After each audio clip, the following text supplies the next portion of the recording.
Good evening, ladies and gentlemen, and here with one of the most famous words in all of motorsports, one of the co-founders of Hooters Restaurants, Ed Drosty.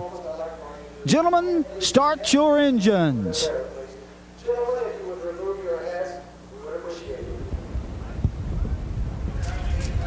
Man, it's hot.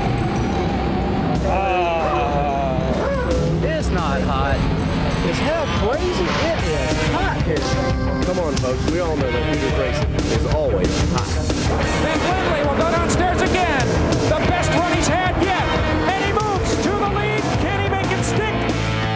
Marty Lindley sizzled in Birmingham. Who will be hot tonight?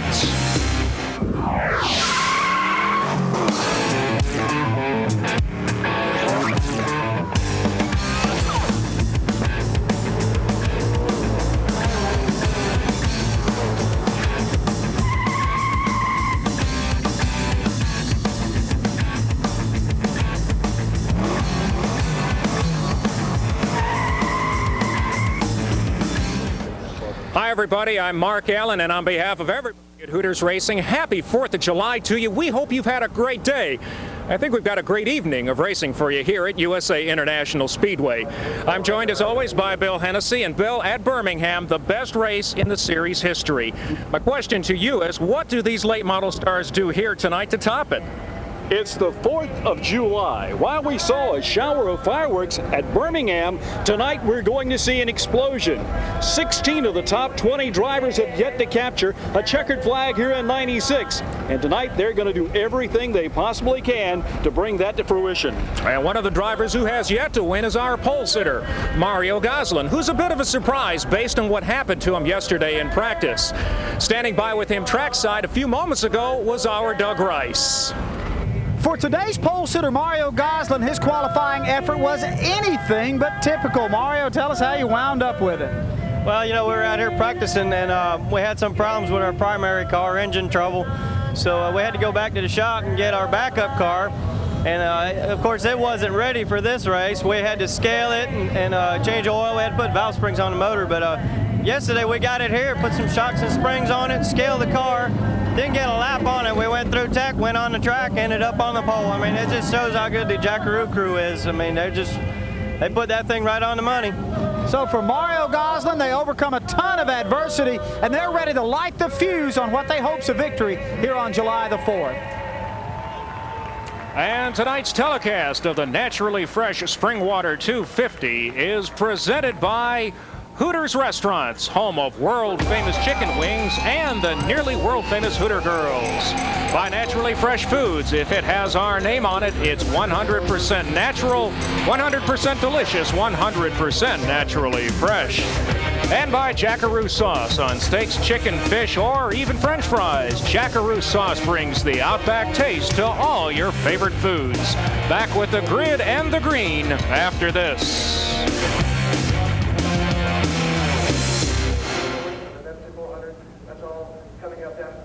Stop by, get some information about our TV station and what's happening with us, and we're always proud to talk about racing on our show. So we'll be turning it over to our announcers here from Prime Sports. Thank y'all all, and just stand by for those famous words. It is TV, and you know how that is. We want to make it very impressive, so when he does the Gentlemen Start Your Engines, I want y'all to really yell out a big yell for you. Thank y'all, I appreciate y'all making me welcome, and I appreciate y'all watching our show.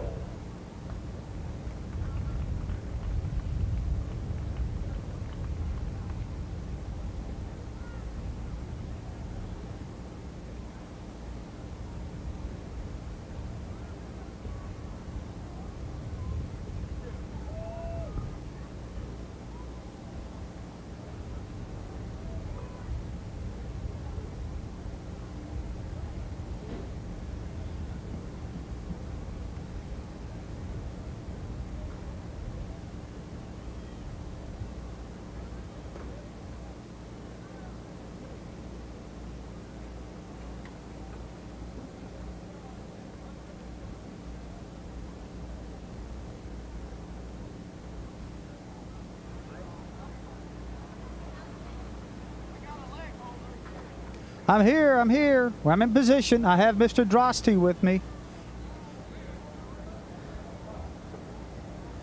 All right, are you going to count me in to the start of mine? Just say, Doug, go. All right, I'll take that as my cue. Ah, I'm there. I'm there. I won't remember it in a minute. I got it right now, Ed. I'm there.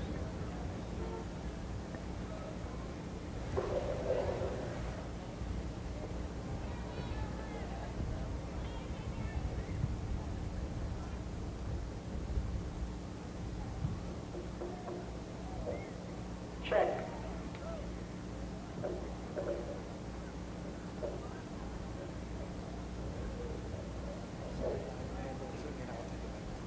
And now, with the most famous words in all of auto racing, we proudly present one of the co-founders of Hooters Restaurants, Mr. Ed Drosty. Gentlemen, start your engines.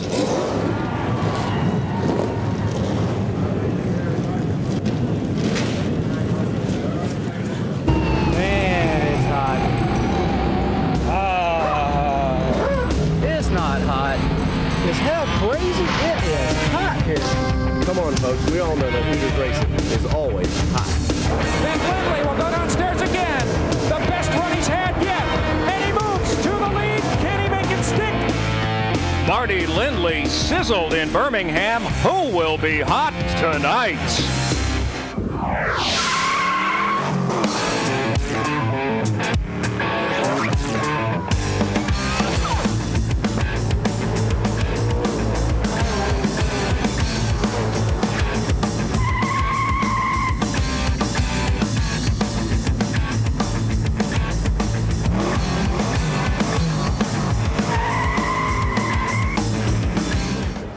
Hi, everybody. I'm Mark Allen, and on behalf of everybody at Hooters Racing, happy 4th of July to you. We hope you've had a great day. I think we've got a great evening of racing for you here at USA International Speedway. I'm joined, as always, by Bill Hennessy. And Bill, at Birmingham, the best race in the series history. My question to you is, what do these late model stars do here tonight to top it? It's the 4th of July. While we saw a shower of fireworks at Birmingham, tonight we're going to see an explosion. 16 of the top 20 drivers have yet to capture a checkered flag here in '96. And tonight they're going to do everything they possibly can to bring that to fruition. And one of the drivers who has yet to win is our pole sitter, Mario Gosselin, who's a bit of a surprise based on what happened to him yesterday in practice. Standing by with him trackside a few moments ago was our Doug Rice.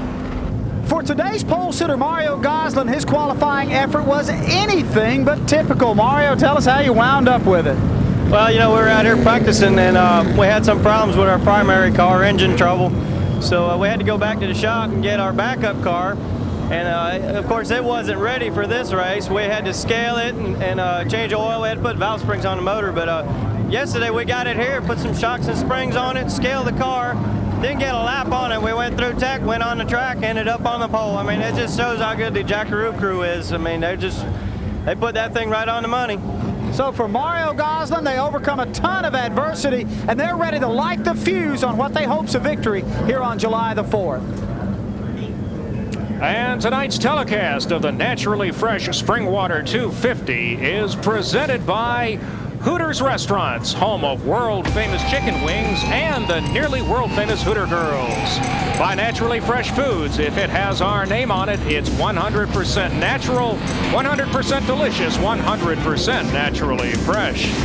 And by Jackaroo Sauce on steaks, chicken, fish, or even French fries. Jackaroo Sauce brings the Outback taste to all your favorite foods. Back with the grid and the green after this.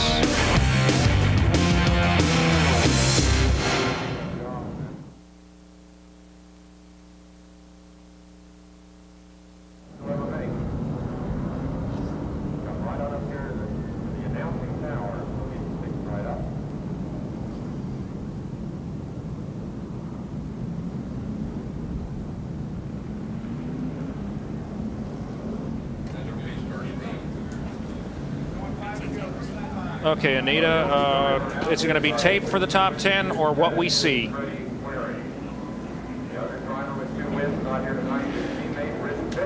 tape for the top 10 or what we see? Tape.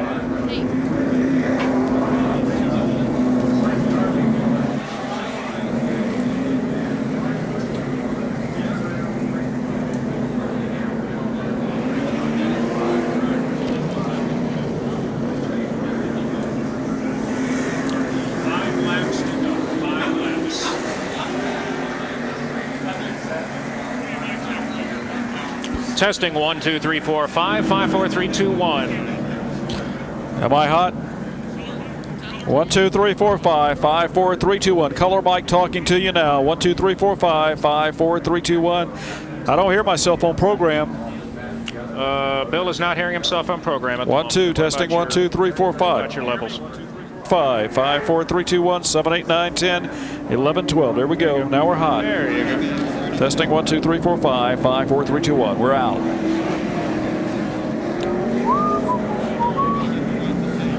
Very quickly.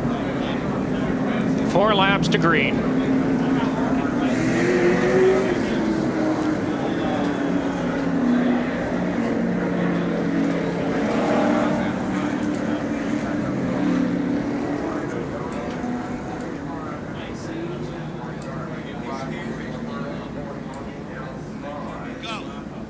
Welcome back to Lakeland, Florida. Great qualifying yesterday. Let's meet the top 10 drivers in their own words.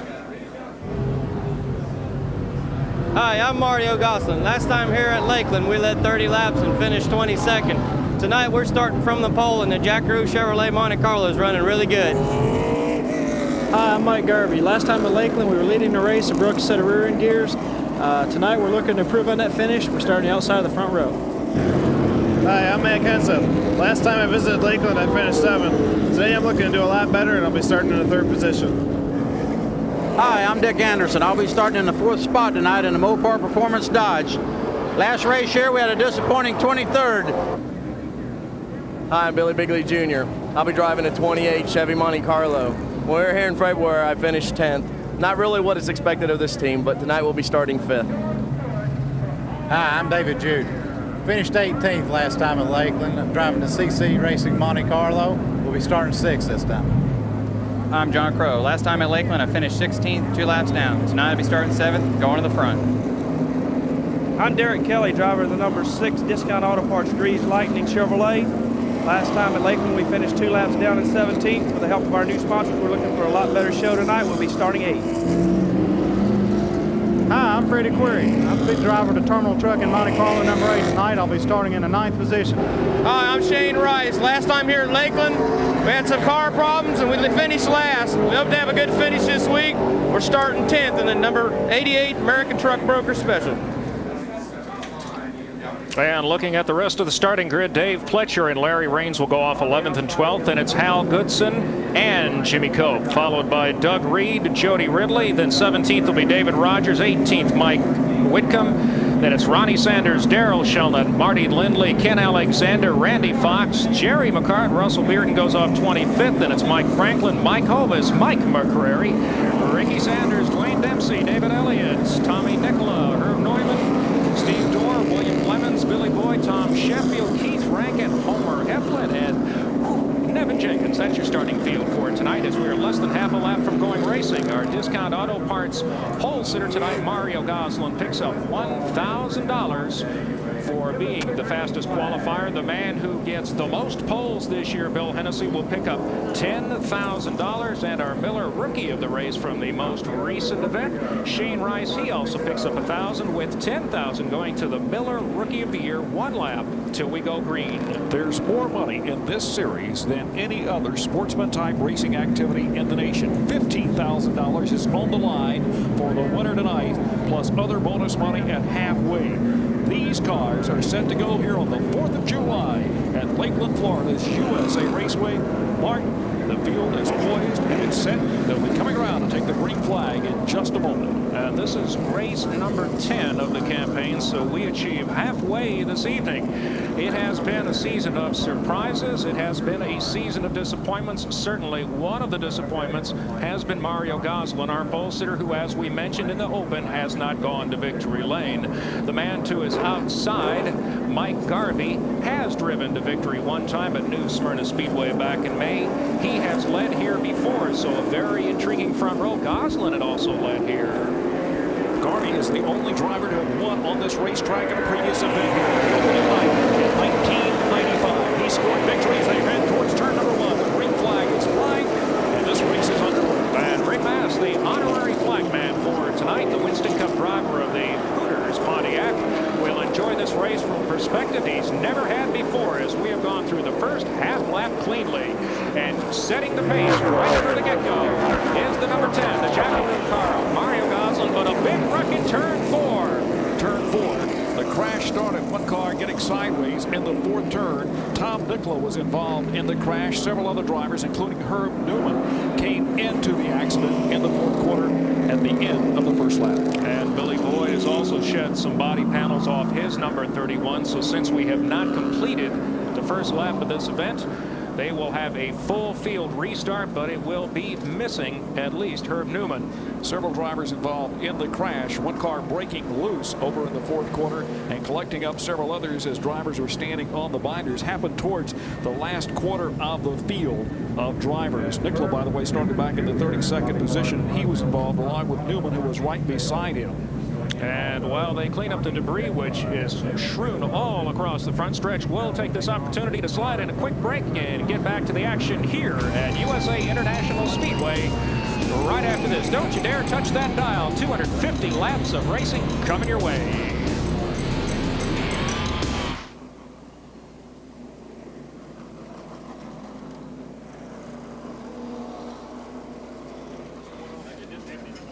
Well, what I was doing was I was trying to pick up the leader. Okay. Just because the way it was, I just wanted to establish that, and that's when everything broke loose. No problem. That was fine. No problemo. What I was concerned about was the fact that we didn't have a visual on it. Yes, you've got several behind the wall. Tom Nicola, and they're down towards turn 4. Go to turn 4, and the guy, one of the guys that broke loose is coming into you right now. The 20 car was also involved. Ricky Sanders is back there.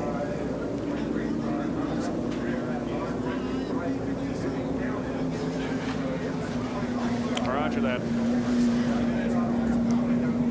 The 26 and the 30 should be down there.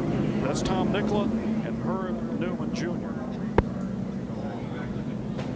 Well, one of them got sideways and get collected up.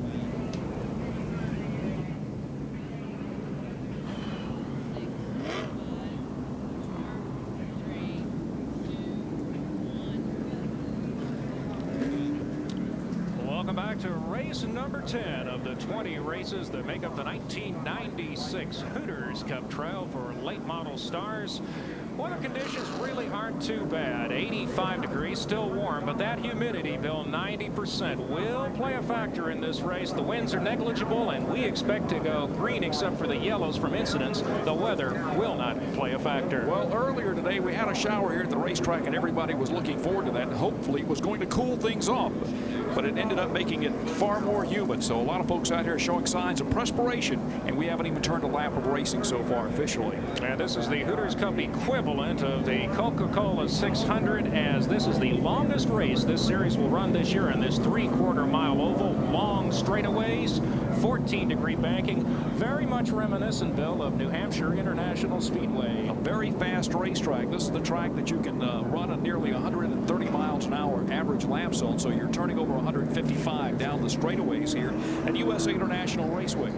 One thing we need to address here is that these drivers, in this 250 laps of competition, will see green flag pit stops this evening. It's very important for these drivers right now to get their pit crews in order, get them trained, so that they can change tires and add fuel. It's becoming critical in all of these races. Some of the other sanctioning bodies are stopping races about halfway in order to allow the pit work to progress, but that's not necessarily what's taking place here. Steve Dorr in the pits there. And the hood is missing off that car. They will send him back out. He was a second-round qualifier. Second time he's tried to run with the series this year. A Lakeland, Florida driver, so not off to the best of start in front of family and friends here, and a very good crowd here at USA International. Central Florida is known over the years for all of the racing, and especially the drivers that came out of this area. Rick Wilson was one of those drivers who came out of Bartow, Florida, who raced on the short tracks in this area. The competition is intense among these sportsman drivers, and there's a lot of pride on the line here tonight because this is where home is located for many of the drivers from Auburndale, Florida, and around the area. And if you're new to Hooters Cup racing, these late model stars are racing for more than $500,000 in postseason prize money. They're racing for more than $75,000 here One of the drivers is actually going to go home at the conclusion of the banquet with a brand new Lee McAllister race car and all the parts.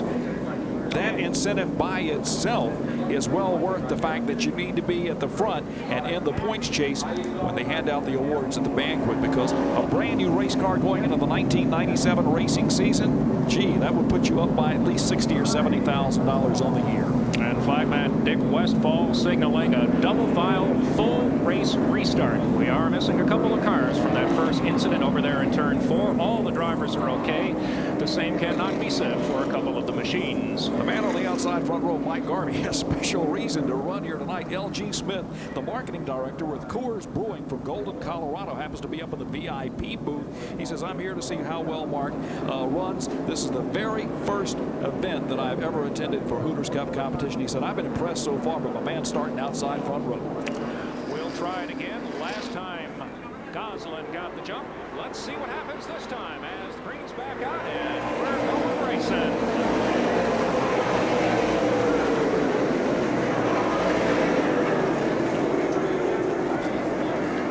Just as before, Gosselin will take the advantage over Garvey with Anderson sliding into the third spot. Matt Kenseth is fourth.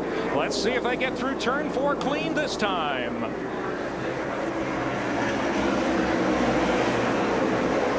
And the answer is yes, they do. One lap on the books, 249 to go around this 3/4 mile facility as Garvey is applying pressure to Gosselin. And Anderson is right behind him, opening up a 3-car length advantage over Kenseth in 4th. Billy Bigley in the black and green 28 is 5th. This track will change with the weather. One driver who is experiencing that is Freddie Query. Freddie said, I expected to have a very fast qualifying setup. It didn't go my way. He said, I set up for a racetrack that would be loose. My car was too tight. He said, so basically now I'm finding myself going in the opposite direction than I normally would from a hot to cold racetrack. Freddie Query, by the way, started ninth on the field. And we expect him to move forward. He was runner-up here to Freddie Campbell in the season opening race. As Garvey goes down to the inside, thinks better of it this time by, but Mike Garvey in that Coors Light Chevrolet wants to get to the point and get 5 bonus points. He has been the hottest driver in the series over the past 3 races. These cars moving down the front straightaway. They're moving quite fast. The average speed around this racetrack, 128 miles per hour right now. Laps running at 21 seconds flat for these sportsman-type drivers. And because of the length of these straightaways, that translates to over 155 miles an hour before they crack the throttle and tap the brakes going into the turns. The man who's got the setup right now is Mario Gosselin. I'm really surprised at how he brought a secondary car to this racetrack and was able to capture the pole. As you well know, he didn't have any practice on this car. He basically installed the motor in it and went out and took the pole. And the man who's riding right behind him, Mike Garvey, says, I can win here. I've been to victory lane before. It's not going to be that difficult to capture another victory here this evening. Riding in 3rd place is the Dodge. That's a Dodge Avenger. That is Dick Anderson. And Dick Anderson's the man that owns the car is from nearby Zephyr Hills, Florida. That's Buddy Foster's entry. And Mike Kenseth right now riding in 4th place. And Garvey looking downstairs. Gosselin goes up a little high on the track. Is that the way to get by for the lead, or will Garvey have to lift? It looks like he's got the preferred line. Got a fender underneath him, pushing it a little bit farther this time. He'd love to get in front and get those 5 bonus points at the start-finish line by 6 inches. We have our first lead change of the night, but can he make it hold up? Gosselin has a car that's handling quite well. On the high side of the racetrack, he's opened up the bottom groove. Now Dick Anderson is making the charge. Anderson wants to lead this event. Anderson, the all-time lap leader in Hooters Cup competition, now rides into 2nd place. And we have a caution on the speedway. 2nd one on lap 10 for a car inside on the wall and down the backstretch. Doug Reed making his 2nd start in the series. A tough night at Birmingham a few weeks back. Engine trouble right on the start. Parked him. Now he's parked it in the inside wall. He was trying to get the car turned around so that he would not go down a lap. He is going to go a lap down for the driver who is a rookie and wants to maintain his rookie status for 1997. He's planning on only running 5 events this year.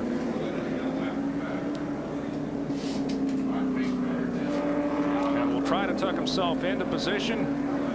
May come to the pits to the attention of his crew. He does have some body damage. The right front quarter panel on the hood is bowed up just a bit. So our yellow for the second time here in the early going of the Naturally Fresh Spring Water 250.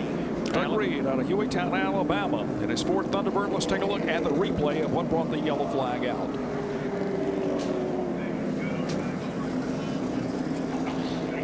Reed exits the second corner. He's already out of shape. Now he's trying to gather it back in. Steers back to the right, then back to the left, and the car finally breaks loose and noses into the inside retaining wall. This driver started go-kart racing when he was 6 years of age, has raced in the late model Southern All-Stars for 4 years, and has raced ARCA Supercars and in the Busch Series for some 2 years. Said his most exciting moment was racing at Daytona.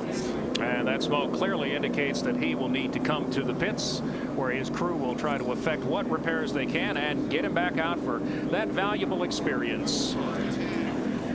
And while his crew does work on the Doug Reed car, we'll be back with more from Lakeland after this.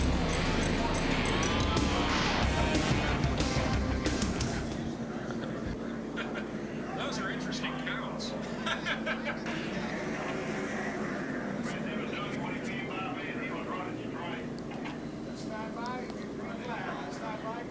Do y'all realize in the truck that Doug's mic is open to my headset and I'm hearing everything he says?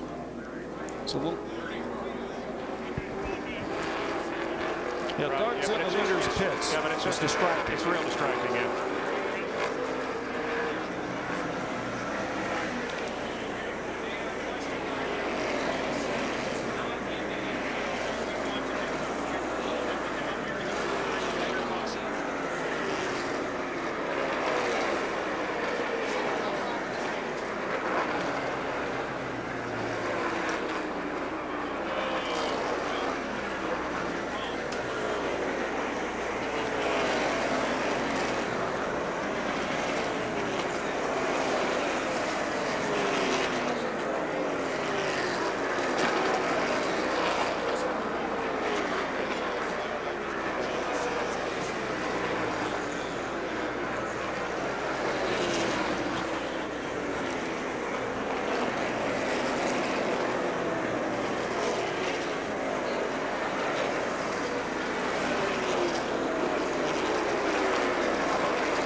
Just gone back full speed as Dick Anderson is closing on Mike Garvey, who took the lead just a couple of circuits before that yellow. And Doug Rice is standing by in the leader's pits with more.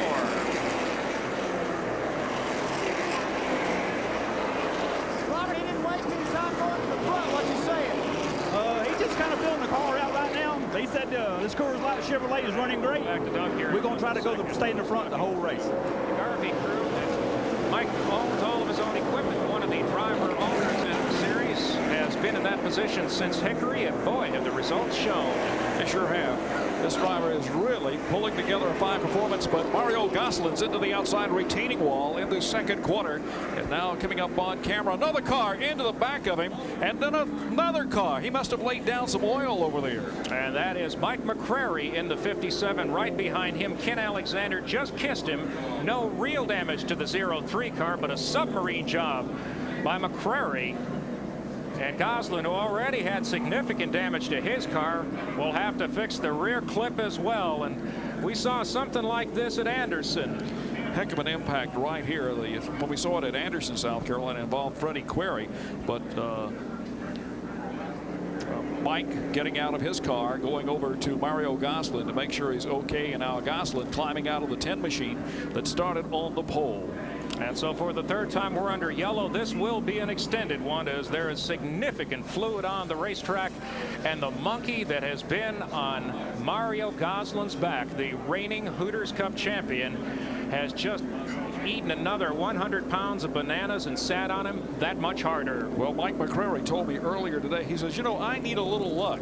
And now we'll take a look at it on the replay, and we see him drive right up and under Goslin, and Goslin's going to have a lot of damage to fix. Look at Ken Alexander. He's standing on the binders. You see the smoke peeling off the tires, and he barely nudges into the back of Mike McCrary. Everyone else taking evasive action down on the inside of the racetrack. This track has been particularly treacherous over the past couple of days. Another angle, and And this one's going to say an awful lot about the severity of the impact. Look at that.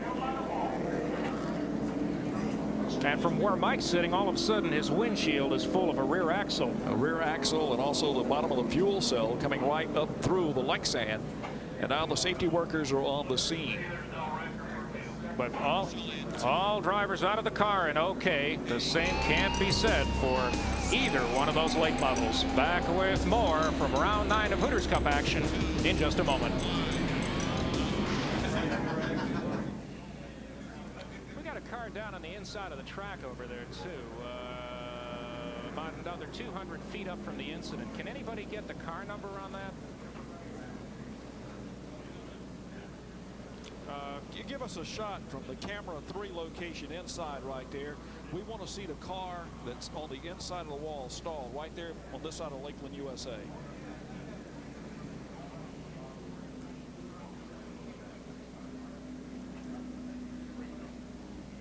Okay, yeah, we haven't got it.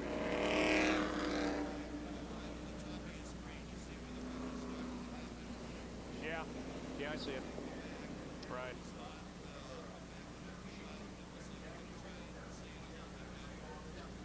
Okay, so we'll have 2 replays. Mike, we'll have 2 replays. The one from, okay. There's your car right there, and that is your baseball That's player. Mike Whitcomb. Is that Whitcomb or? That looks like Bugle. That's 55, isn't it? Yeah, it's Whitcomb. That's Mike Whitcomb. Okay.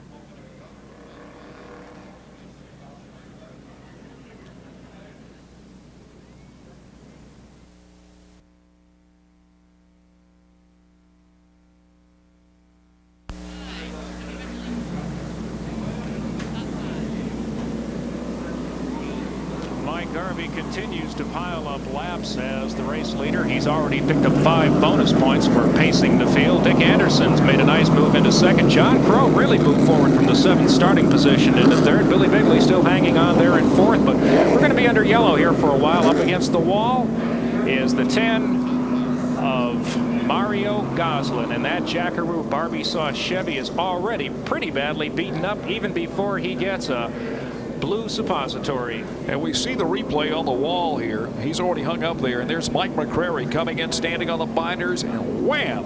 Right into the back of Mario Goslin, who's parked there, and look at him lift up that automobile.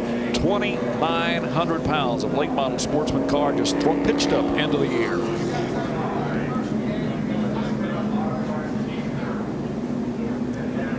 Goslin, who lost a motor yesterday, loses a good bit of a race car tonight, but he is just fine.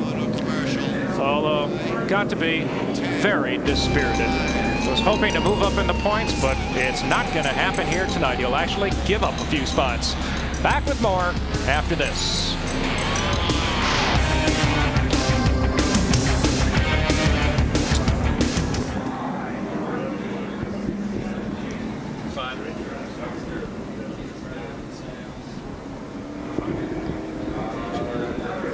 Can we, would this be a good spot for us to do the race purse? You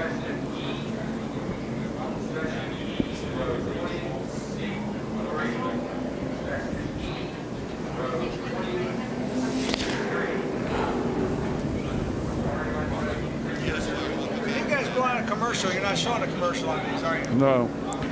No, they're rolled out of the network. 116-20 in the pit. Right, so, okay, so we will come back after reestablish with, yeah, and that is Whitcomb's car. The other car that we haven't, hey, Mike, the other car we haven't talked about is in turn 3 over there, the Mike Whitcomb car. He's on a flatbed right now. The 55 car, correct. Going right by your camera location inside of 3. I was wondering because it seemed like the guy was distracting you, and it's like, you know. No big deal. Yeah, it seemed to be fine. Yeah, much better now. Well, I haven't hit mine. Give me your card. Give me your card. You're killing me, audio.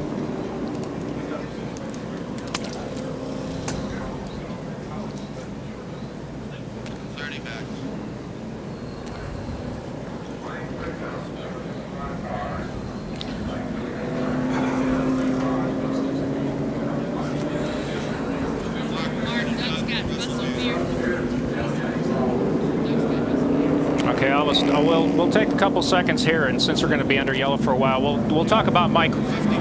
Right. Yeah, we got time to talk about him. We haven't said anything about him all year.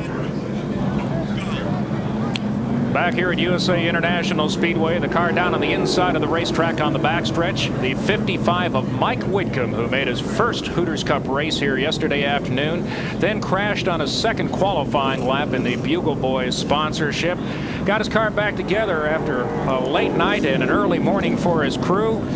But his night also done, but at least he's gotten into the show for the first time. That has not always been an easy thing to do in one of these races when you assemble some of the very finest late model drivers in America. And they're right here this weekend, especially for this 4th of July race. Driver number 11. Lakeland, USA Raceway. Another driver who's had an early retirement is standing by with our Doug Rice. Russell Bearden came into tonight's race with high hopes. He had a brand new sponsorship in Sonny's Auto.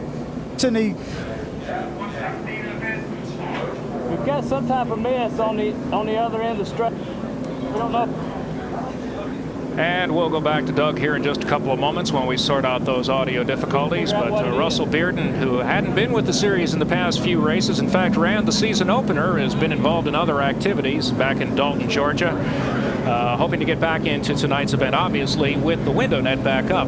Certainly in a lot better shape than Mike McCrary is in that Nikon camera car. Well, Russell obviously wants to get back into competition. Many of the Middle Georgia drivers have been running up at Peach State Speedway. As a matter of fact, Jerry McCart said, hey, I've been practicing up there and running a few laps. And we've got a race coming up there in the near future. And I really think that most of the drivers out of Central Georgia are really going to glow that evening. They're going to find themselves in a position to probably pick up a win here in Hooters Cup competition. It seems like when we go to an area where the drivers race at home, they have an advantage. There is a huge race purse for these 40 drivers here tonight. The Hooters Cup Series Race In, Race Out presents the biggest purse in actual paid money and contingency and bonus of any series. Now look at the season winnings to date. Freddie Query, partly based on 2 victories, has more than $71,000 to his credit already. Matt Kensett's got a win. Mike Garvey's won. Now Billy Bigley is the real story here, sitting in 4th in the money. He is the one driver on those top 5 there that does not have a checkered flag to his credit. Doesn't have a victory. Dick Anderson has a victory and has won $32,375, but Dick has been having some mechanical problems with his Mopar powered machine. He said, tonight though, I'm going to change all that. A highly popular driver in the state of Florida, the Wildwood, Florida driver, drives for Buddy Foster. I'll tell you, Buddy Foster, I don't know whether he likes talking about racing more or fishing. Well, Buddy Foster started his racing career when he was 8 years old, going to the racetrack with a fellow by the name of Pancho Alvarez at the old Phillips Field in Tampa, Florida. You talk about fishing, and this guy loves to talk about fishing. His wife, Linda Foster, just this week landed a 109-pound tarpon, winning $17,000 in one of the tarpon tournaments out of Boca Grande, Florida. Marty Scott, the captain on the boat, and guess what the boat's called? Little Car Man Boat, in honor of Buddy Foster. And that is tonight's Hooters Fishing Report. And by the time we get back from this break, we ought to be just about ready to go racing again. So go grab yourself a cold one, come back, sit down, and we'll be green after this.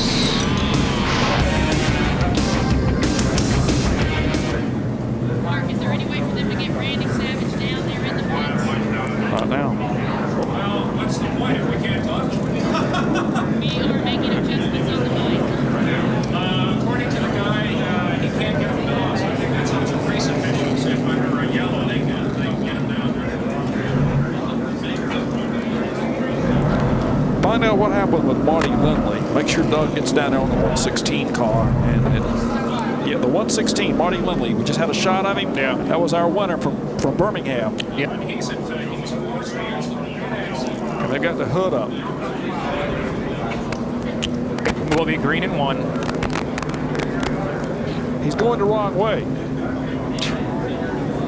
And WCW, at some point, if we're back, we'd be great if we could ISO on that right away and talk about that. If you know what happened with Marty? You know what happened with Marty?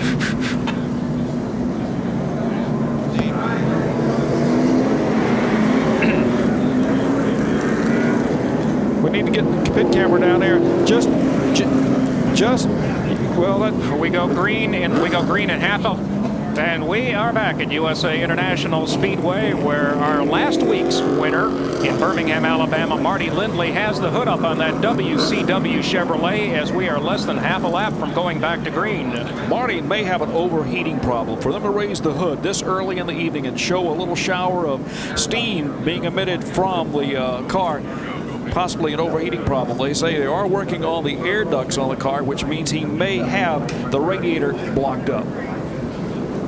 That's a hard way to win a race from pit road. Now they've got to get him back out, but he will go at least a lap down, maybe two, as Mike Garvey brings them back to speed. And the remaining cars, with an early attrition rate being high, the 34 cars that are still on the track are going at it. And up front, they're going at it for the lead as Dick Anderson has gone upstairs, and he has taken the top spot. But it only counts at the start-finish line. And Garvey is coming back underneath.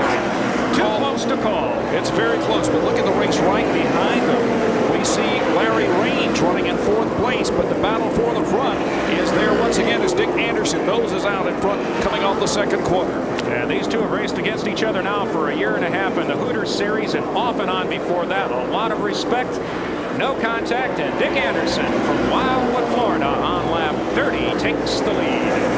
And we have the fans on their feet here pulling for the Wildwood, Florida drivers. He heads down the back straightaway. John Crow riding in third place in the 38 car. Crow said he would be headed towards the front, and that's where he's headed right now. And right behind him is Billy Bigley in the 28.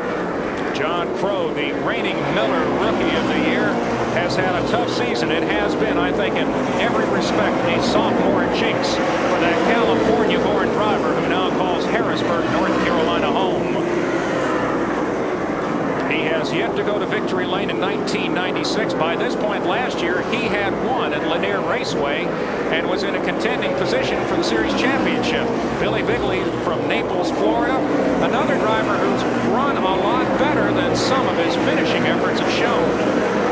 Drivers straight to the high side of the racetrack, and they go by Homer Heflin, the John Deere diesel mechanic out of Alabama, and now off of the fourth quarter and back down the front straightaway and by the flag stand. It looks like tonight that Larry Raines, who's holding down fifth place, may have a very strong run. He looks strong at Birmingham, Alabama, and he crashed his car. He came in here this evening with a brand new sponsor. Jana King out of Atlanta, Georgia, has taken over that car as it bears brand new bodywork.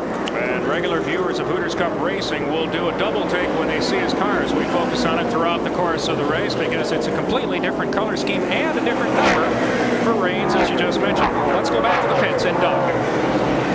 Thanks a lot, Mark. Mario got whole centering coming here early tonight. Mario, what took you out? Well, I think we got a right front flat or something broke coming off turn two. It's a shame, you know, Jackaroo barbecue sauce crew. The car was good. We were a little bit tight. The car would have been just right, you know, for later on.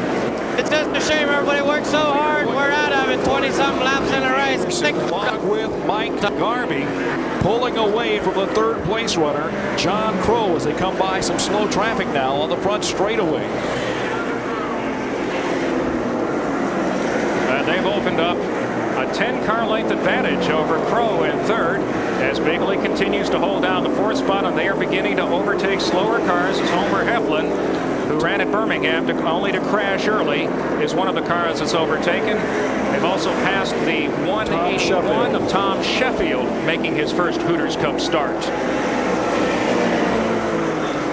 It's amazing the blistering pace that these drivers are moving around the racetrack right now as we see some debris that may bring out a yellow flag. It is just out of the groove, but Hooters officials are aware of it. They will watch to see if it poses any safety threat whatsoever. And we'll keep an eye on it as well. But for the moment, we stay green, and Anderson continues to stay in front. Dick Anderson has been a driver that when his equipment has held together, he has been very good, but he has been snake bit by a variety of problems: a flat tire, a broken wheel, some engine difficulties, some crashes. It seems that just about every kind of misfortune that could befall a driver has hit Dick Anderson at some point. 21:36 the last lap. But 21:36 computes out to be a 128-mile-an-hour lap around this 3/4 of a mile facility. And the pole speed was only 129.3, so there has been very little fall off. Dick Anderson is a man that gives no quarter, takes no quarter, and certainly has no excuses for anyone. He either runs super strong or he falls out of the race. And tonight he is leading Mike Garvey. He is the all-time lap leader in Hooters Cup competition. And the Dodge Avenger is putting another one in the book. And so far this season, he has led the 4th most laps of anybody, but he will be adding to that tonight for certain. If you're new to Hooters Cup racing, as we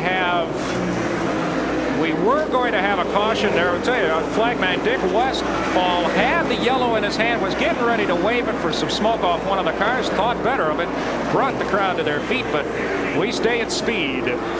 Several cars were making some contact coming out of turn 4. One of them emitted some smoke, and it looked like there was going to be a spin, and he held the yellow. Marty Lindley back down the pit lane. The Birmingham, Alabama driver obviously in serious problems now.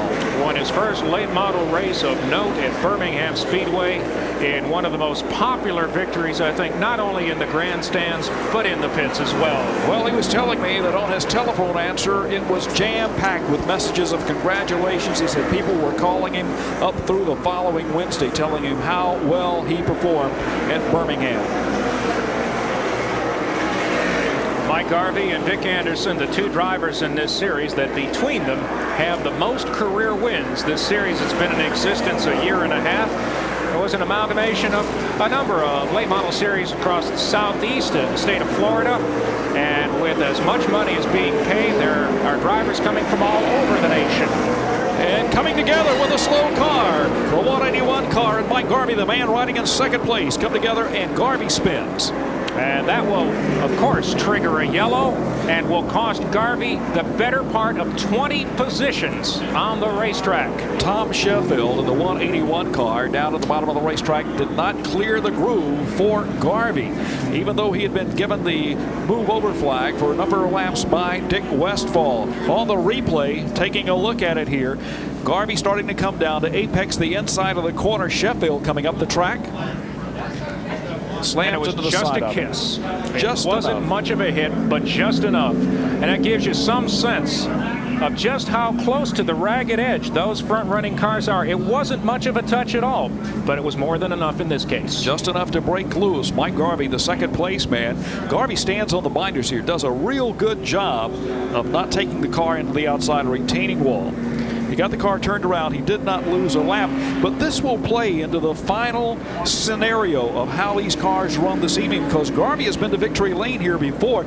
Now he's going to have to play catch-up ball. It will also change his pit strategy because we have 46 laps in the book. And this is a 167.5-mile race. It is, if you will, a marathon for these late model drivers. The longest event they'll run this year on the Hooters Cup Trail. So we've got a long way to go, as you mentioned, Bill, and before you know it, with the talent that Mike Garvey has and no apparent damage to that race car, well, we expect to see him back up front before long. Safety crews are cleaning up the debris that was on the track that we showed you on camera earlier.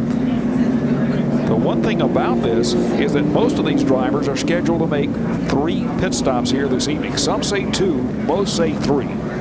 And that will be a game of cat and mouse that will be, to some extent, Bill, as we know from having watched a couple of these longer races now since the formats were lengthened, that will be dictated to some extent by the cautions and how they fall, by how well a driver is running, and basically by the stopwatch. The stopwatch will tell him as much or more than anything else. When the cars start falling off the pace, they'll be looking for fresh tires and looking forward to a caution flag.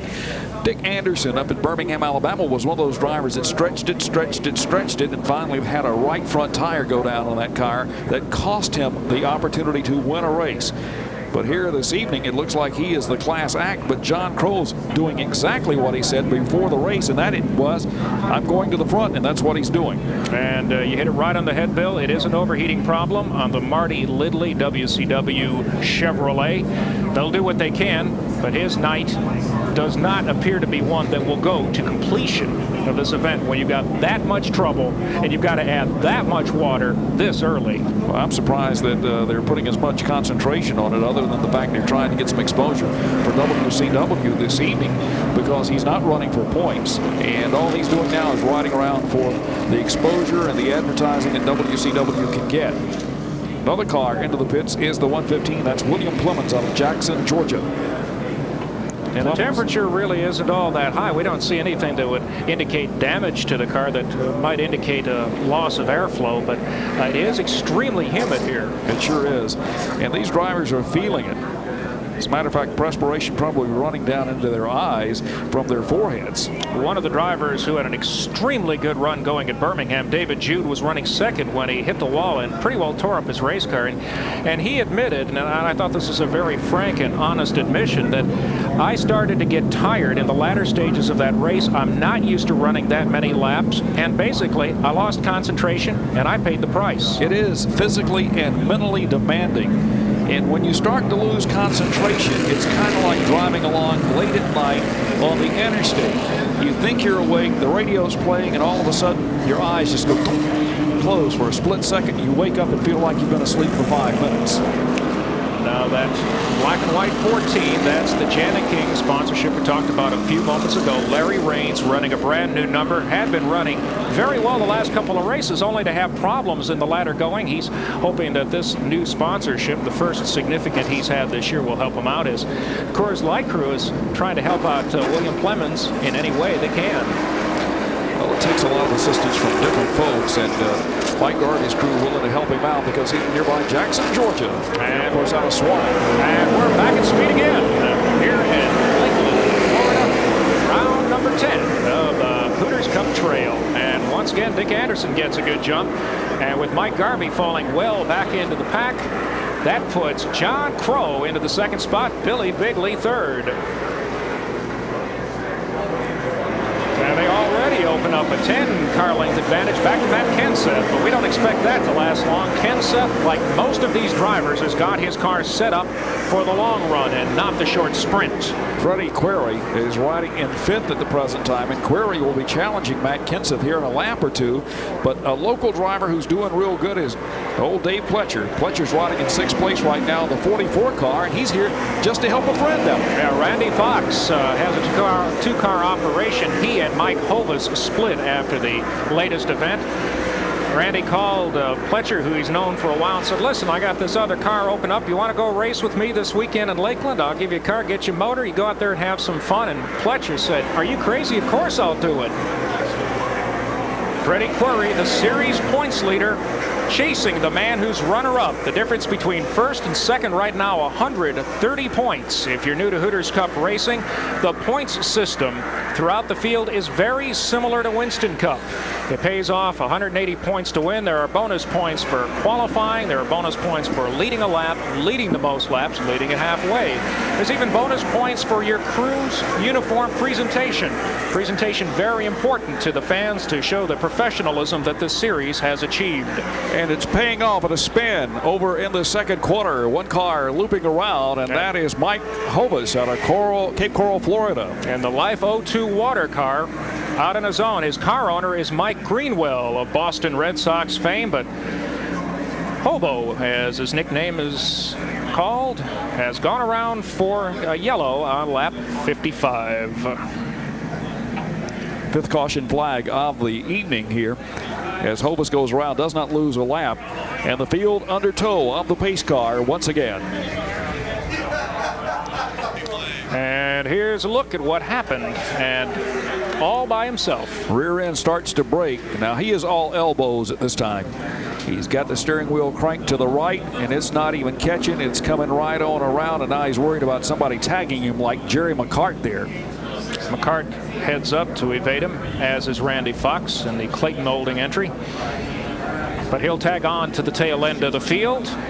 And we'll take this opportunity to take a short break and come back with more from Lakeland. Stay with us.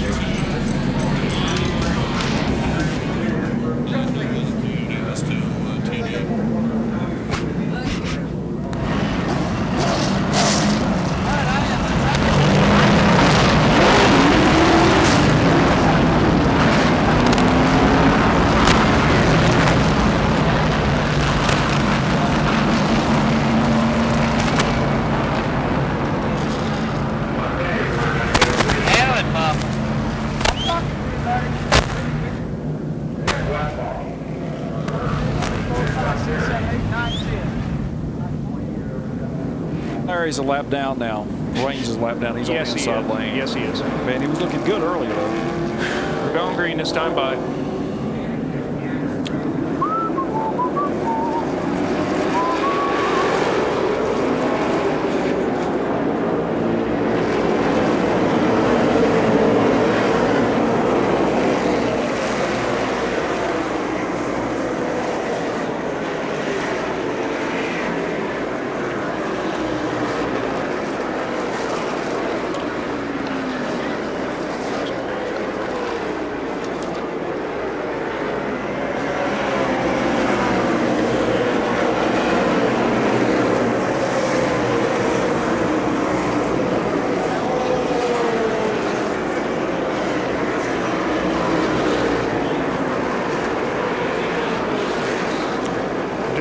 Is setting a 110-mile-per-hour pace through the turns, 155 miles per hour down the straightaway as he continues to set the pace in our naturally fresh spring water 250.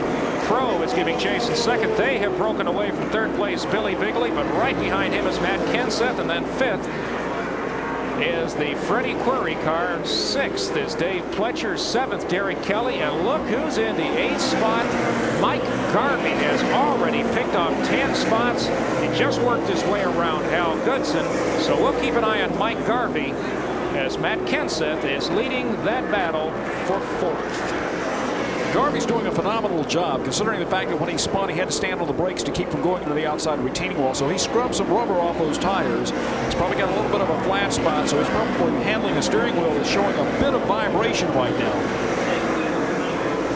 Raines running well, but not well enough. He is a lap down.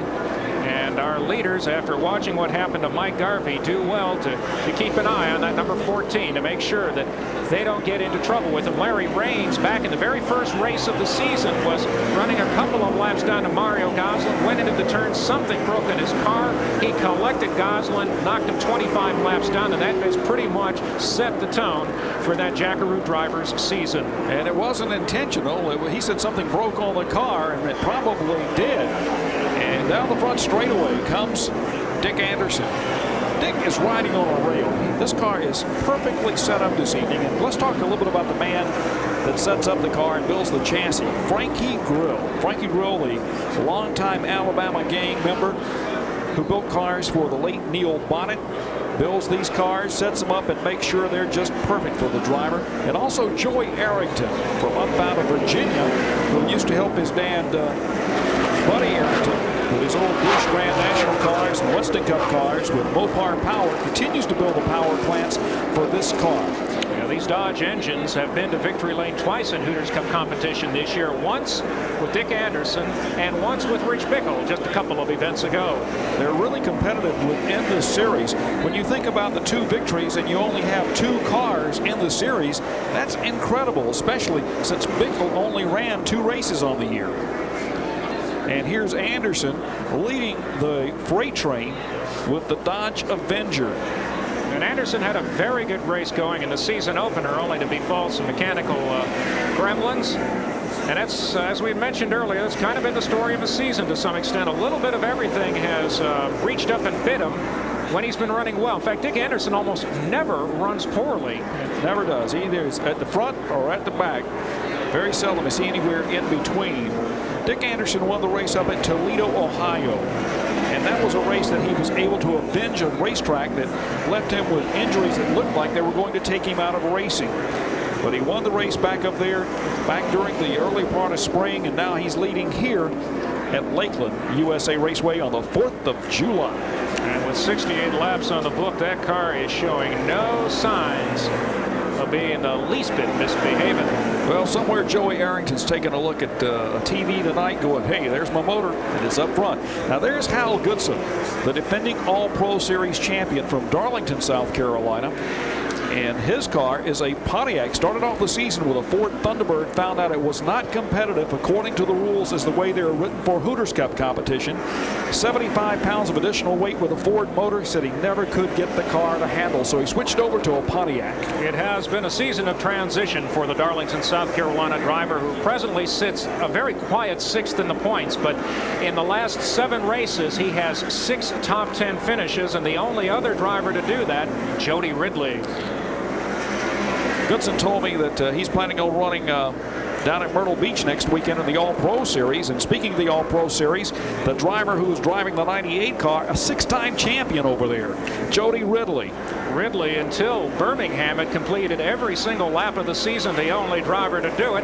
But then got swept into a first lap crash, went 12 laps down, and then after the wreck had the best car on the racetrack, picked up 3 positions. And he said, you know what I did? He said, I was trying to save some weight on my race car, and I put aluminum tie rods on it. So what did I break in the first lap?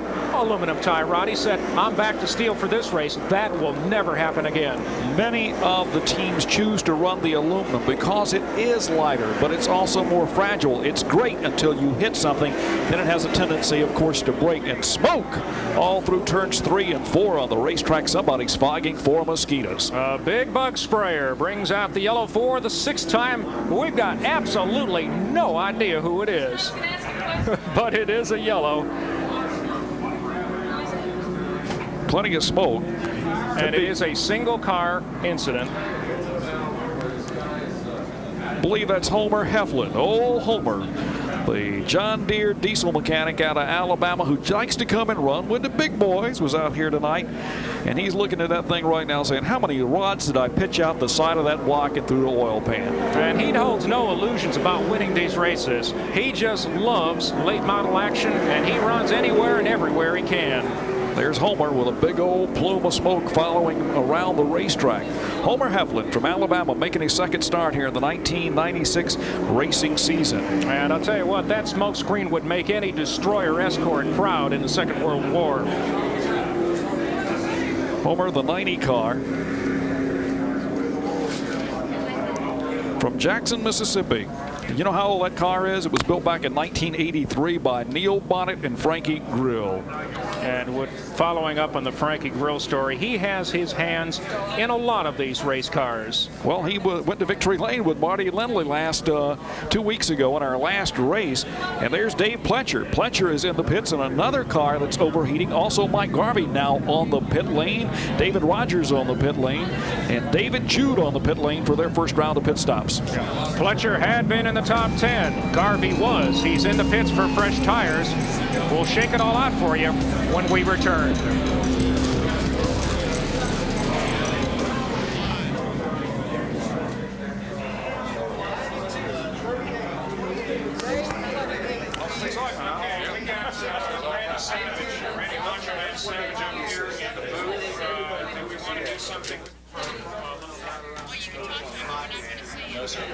That'll work. Bring him over.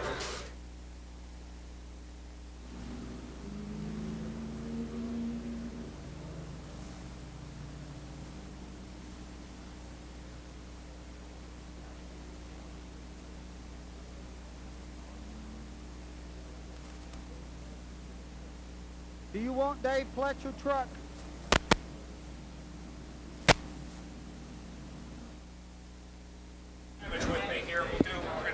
We're going to do about 30 or so seconds with it. All right.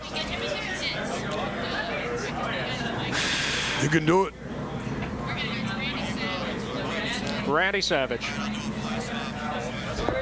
Right. S-A-V-A-G-E, correct, Randy? S-A-V-A-G-E, Macho Man. Okay, we'll do about 30, 40 seconds or so. All right. Okay. I like it. You know this. I know the deal. You've been there. You've done the drill. I know the deal.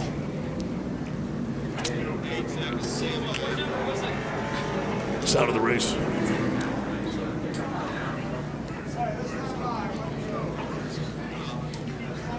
Welcome back to USA International Speedway. We have a new color commentator. Bill Hennessy has stepped out of the booth, and look who's picked up the headset. Randy Macho Man Savage of the WCW. What the heck you doing here? I know it. I just go where the action is. The Hooters Cup is where it's at right now, so the Macho Man is taking control. You know that deal. Slim Jim style. Aha. I've been to racetracks before, and it's in my blood, just like wrestling's in my blood. What do you think? I think you shouldn't give up your wrestling job. Ooh, he says I shouldn't give up my wrestling job. Well, I won't do it for about 100 more years, but then after that, I'm going to take your job. Okay, well, you and I may have a tag team match down on the start-finish line after this race is over. What do you say about that? They're going to put up the yellow sign for caution after that happens, brother. They're going to put a yellow streak on my shirt, because if that happens, I'm going the other way. There you go, and I'm going to get the checkered flag because I'm going to do the winner's lap. I'm going to do it naked. Well, Randy here is obviously watching the WCW car of Marty Lindley, who's been having a tough night. What do you think of this late model action? I just love this Hooters Cup. You know, it's just my favorite, my personal favorite, you know what I mean? And just every time that it comes around, I'm just happy to be here personally instead of watching it on the TV or something like that, because it's in my blood, you know, and just that I just like the way it happens, you know what I mean? Because you expect the unexpected, and then the Hooters Cup it's just what it's about. It's like WCW. It's like Slim Jim. And, well, let's get back to hooting and hollering for your favorite driver as we've just gone back to green. Thanks for stopping by. I like that. I want to give you one big, oh, yeah, aha. Where else but at a Hooters Cup race, folks, can you hear about wrestling? It's wrestling on wheels, by God. Exactly. Randy, thanks for joining us. All right. I got to go change a flat. And he doesn't need a jack to do it, folks. Dick Anderson continues to set the pace as we are approaching lap 80 here at USA International Speedway. Just a few of the dignitaries that are here this evening. Folks coming down to Daytona International Speedway to open up that brand new Daytona USA. A lot of them stopping by here this racetrack tonight to watch great Hooters Cup action. Well, Rick Mast is here with us this evening. Of course, the president of Hooters and Eastern Foods, Bob Brooks, is here. He's hosting a number of guests who are down, of course, for the big 4th of July race weekend at nearby Daytona. Dick Anderson has just decided it's time to check out. We'll be watching other drivers who just made pit stops. The 24 that we showed you moments ago was David Elliott making his first start of the season. The Lilburn, Georgia driver is going to run as many of these Hooters Cup races as he can, but like so many other drivers, he's tried to qualify before and has ended up going home. He's told me, he said, this is so difficult. The average person who races a car has no idea what it takes to even make a race here. Let's go to the pits. The car came in, looked like they're diving. What happened after that? The car was running exceptionally well. The car was running a little hot, and I had to back off the leaders a little bit. Finally got hot, the car pumped the water out. You ought to like this running car, I finally had to pull it in. Dave Fletcher out of here on lap 79 tonight. Tough night for Dave Pletcher, who finished third in the season opening race here. In fact, actually led a good portion of it until dropped a valve in the late going. A former Winston Racing Series regional champion will watch the rest of it tonight. Well, Dave was looking forward to a good run. He won over at a racetrack nearby at St. Pete on a 30-lapper warming up for this event last Saturday night. And he said, hey, tonight we're going to run good. Unfortunately, it's going up in smoke for him. All of these drivers have spotters, two-way communication with their pits as well. And right now, I can't believe Dick Anderson is saying an awful lot to his crew. Dick is riding on rails. Dick is looking up in his rearview mirror and wondering where the competition is. I mean, he is sitting there going, you know, gee, where are those guys? Well, he's not saying that at all. He's going, fine. I don't care where they're at as long as they're not up next to me. Well, he's going to the high side now of the racetrack, going by Tom Nicola in another car that's riding around wounded. As he heads into turn 3, takes the low line around the racetrack, and John Crow trying to give chase. Billy Bigley back there in third place trying to catch up also. The top 5 drivers have not pitted. And in fact, this has been the position we've been in for the last half dozen or so laps, as the battle that we thought might be joined between Matt Kenseth and series points leader Freddie Query has actually gone the other way. Kenseth's opened up a 10-car length advantage over 5th place Query. Freddie could be approaching this race a little more conservative than he normally would. He told me earlier, he said this racetrack has a tendency to be tight for my race car when the sun is out, and it gets loose when it gets cool. So he's perhaps waiting for his race car to come in and start handling a little better than perhaps it is at the present time. That gives you an idea of the margin between first and second. There's third on the right side of the screen, silver car. There's really no battle among the top 5, and this is very unusual after what we've seen in the last 4 or 5 races. You could cover the top 5, even top 10 cars by 2 seconds. This is a fast racetrack. This is one where you barely feather the accelerator getting into the corner and you pick up the throttle early. If you've got a car that'll handle and it'll move around, you can really turn this racetrack in the low 21s. And that's what Dick Anderson is doing right now. He has no one in his rearview mirror that can be a threat, and he is riding on rails. Bigley, who we saw moments ago, one of the more likable drivers in this series. And I guess we end up saying that about just about everybody, but he's always got a smile on his face, and even when things aren't going well, he's always got a positive outlook and how he can make things a little bit better. He's always very cooperative. He'll always take the time, try to explain what's going on and why he's doing certain things. And this driver, of course, doesn't have a major sponsor, but he always runs well. Still looking for that elusive victory here in '96.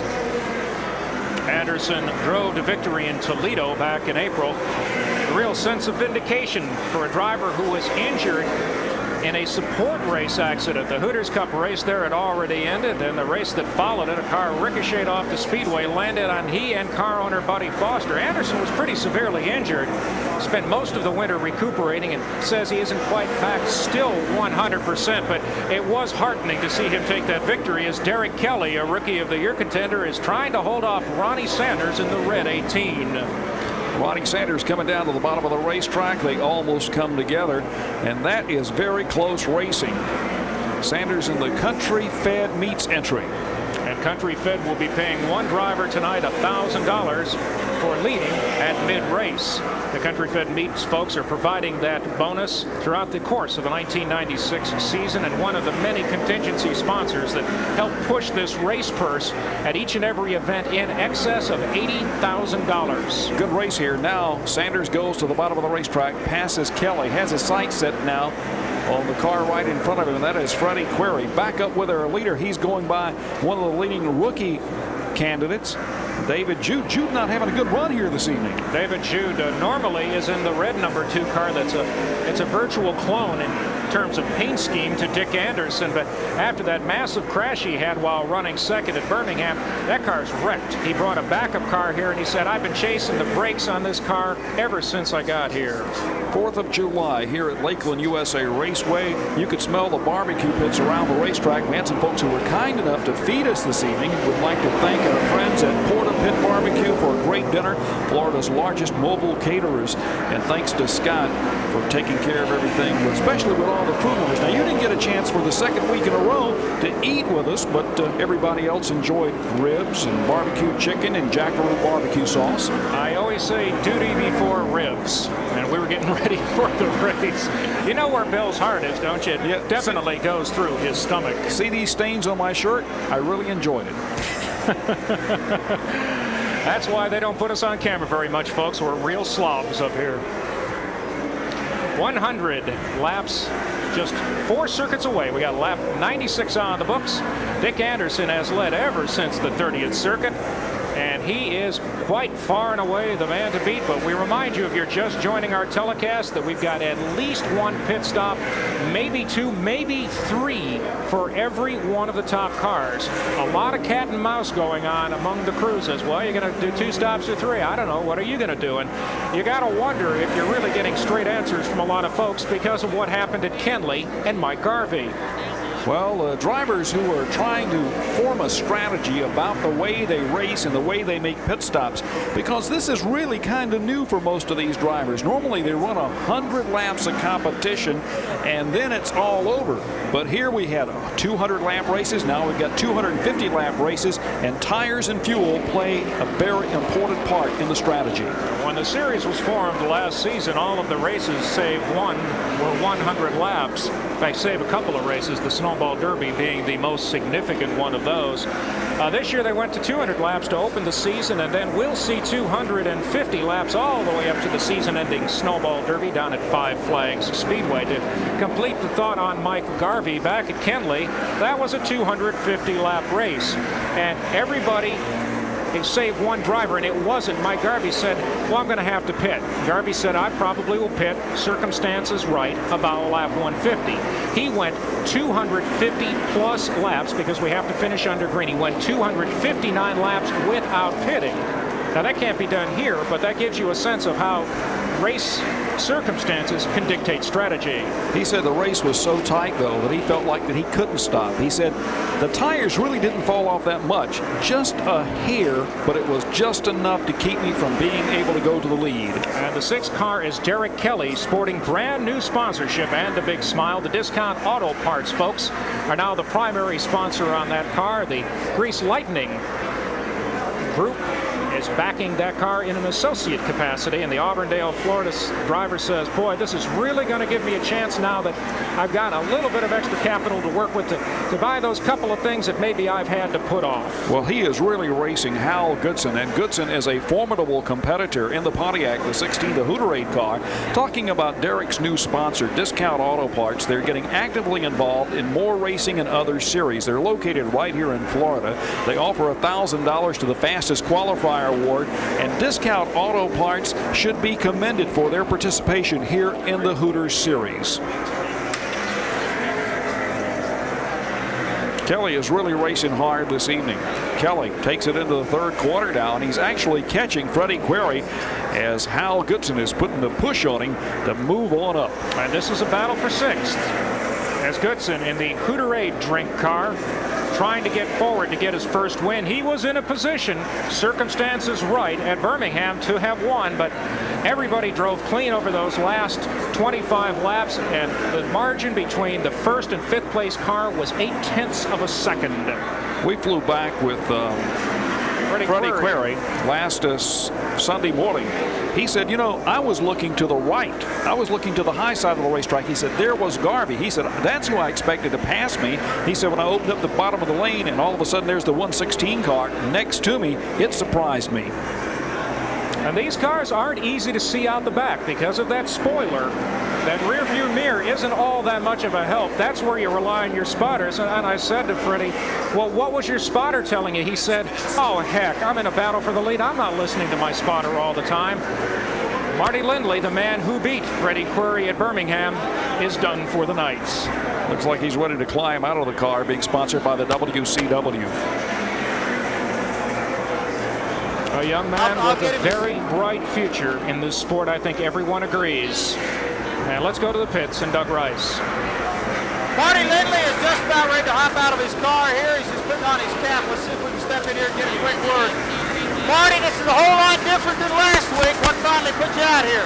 Well, the WCW World Championship Wrestling Federation Chevrolet Monte Carlo. We got in a little bump up over there. Started racing and knocked the radiator ducking out of it. We couldn't keep the motor cool. So Marty Lindley, Victor Lane, he's behind the wall early on. Anderson having no problems at all. And continues. In fact, the only real problems he's having, and I wouldn't even call them problems, is just figuring out where to get around slower traffic. That's Ken Alexander in the Grease Lightning Chevy that he just passed. The 31 of Billy Boyd also back out on the track after a lap 1 incident, trying to get some experience in this series. And boy, it's learning the hard way. Dick Anderson's car is collecting up a little unburned fuel in the exhaust, and that's why you're seeing that flash of fire at the end of the straightaway. If you'll watch it this time by, you'll probably do it again. Let's see what happens. He goes into the corner. There goes. The flash of flame is unburned fuel, and then it finally burns off because it's so hot in the exhaust. And in about another 30 minutes when we get dark here, this track is extremely well lit, but it gets even more dramatic. The track surface will change a little bit. For some drivers, it will tighten up. And when it tightens up, their cars will actually come in and get a little quicker. As he moves up on some slow traffic now, coming up behind David Rogers. And there's Nevin Jenkins a little further back. And Mike Garvey, and look at what's happening here. Mike Garvey, who has fresher right side tires, has just been lapped by our race leader. Garvey had been so strong after the spin that he was able to come back to within the top 8. Then he visited the pits under the last yellow, took on some tires, and that car is not up to full song now. There's two questions. One would be a tire going down. The other would be a lost cylinder. We'll keep an eye on that, but a tough break for Garvey, who had finished no worse than 4th in our last 3 races, including a victory. Nearing the halfway juncture of this race, 115 laps are now on the scoreboard. We're less than 10 away from halfway in the crossed flags of Dick Westfall. We've gone 42 laps since our last yellow, and you can't say it's playing into Dick Anderson's strategy, because I don't think right now there is much of one for him. He is just setting an absolutely incredible pace and trying to pick off any car he can to get him a lap down. Dick Anderson's driving style is a lot like Dale Earnhardt's. There's only one place to run, and that is up front. He doesn't like to look back. He doesn't make excuses. Dick Anderson does what he is expected to do, and that is to lead every lap of competition. And Buddy Foster, the car owner, just tells him, go out there and run strong. But if you're running up front and brake, we couldn't do any better. And Anderson is one of the drivers. As there is caution on the speedway. A yellow on lap 117. Ken Alexander's turn was slowing down for another car that had spun in front of him, and that was the 14 of Larry Raines. Shane Rice came into the accident and ran into the back of Ken Alexander right there beneath the turn 2 number. And Shane Rice, our Miller Rookie of the Race from Birmingham, for the second time here at Lakeland this year, is involved in an incident that bends a good part of the front end of his race car up.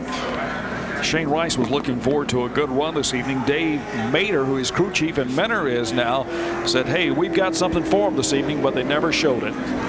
We're 7 laps from halfway here at Lakeland. Stay with us here on Prime.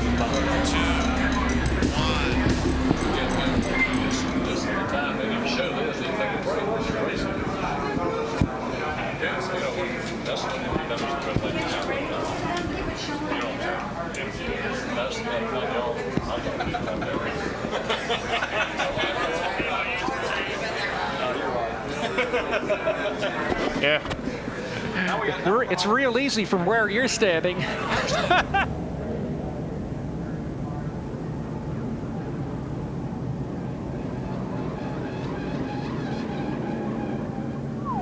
Oh boy. Okay, is Anderson in as well? No. Okay. Is second place in? Yes. Okay, Mike, John Crow is 2 pits up to the left of the start-finish line. Second place is in, if we want to cover any of that.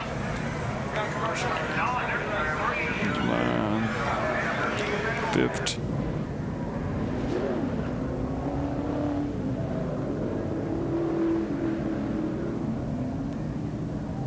Okay, I'm in the 42 pits. I'm with Mike Garvey's crew chief. Can you read me? Yes, sir. I can't get him off the lead car. He got 100 laps in lead car racing. Well, fire in the pits.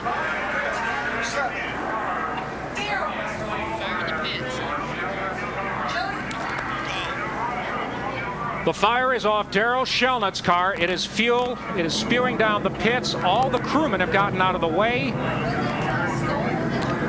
Actually, it's from the car that pitted in front of him. They had a fuel spillage there, which ignited when the car in front of him drove away. Very correct, Bill. I saw it after it had already developed. Shelnut, his crew, after getting away from it initially, complete the work on his car. He is back in the race. Racing for the first time since his mother passed away a couple of weeks ago. He felt for he and his father this was the best possible therapy. Crew members quickly moved away when they saw all the raw fuel on the pit lane. So thus no one, I believe, was injured because everybody was back across the pit lane. One of the tires there kind of ignited because it had some fuel on it. And now the crew members of Darrell Shelnutt's crew talking with the Hooters officials about that fuel spillage and how it affected their pit stop. All of the leaders, save Dick Anderson, come into the pits. And what you see is the trail of fuel being left by the car that was pitted in front of Shelnut, a major blaze. Now, you would probably say that's probably 20 gallons of fuel. No, that's only probably about a half a gallon of fuel. And of course, our immediate concern is for all the crew members and race officials down in that area. And as near as we can tell, Bill, no one was injured in that very frightening incident. And it was frightening because the way the fuel and the way it ignites, and it's happened so very, very quickly, it could easily catch these cars on fire because they're made of fiberglass. Mike Garvey back into the pits, and Mike Garvey getting ready to roll back out, even though he is a lap down to the leaders at the present time. He was lapped by Dick Anderson just a number of circuits ago. Now remember, at some point, depending on how circumstances fall, Anderson will have to, of course, will have to pit. He cannot go the distance on fuel. But the question is, when will Anderson come in, and will that play into Garvey's hand to get back on the lead lap? Let's go pit side to Doug Rice. Robert Chafin on the Mike Garvey team. Robert, you guys came in twice, but I think you'd already gone a lap down, hadn't you? Yes, the first time we came in, we had a flat, and then we put 2 rights on. How badly damaged was the car from that first little bump? That's what we're hoping. It was just these tires is what's got us messed up. And if not, we got the toe end out. Robert Chapin in the Mike Garvey pit.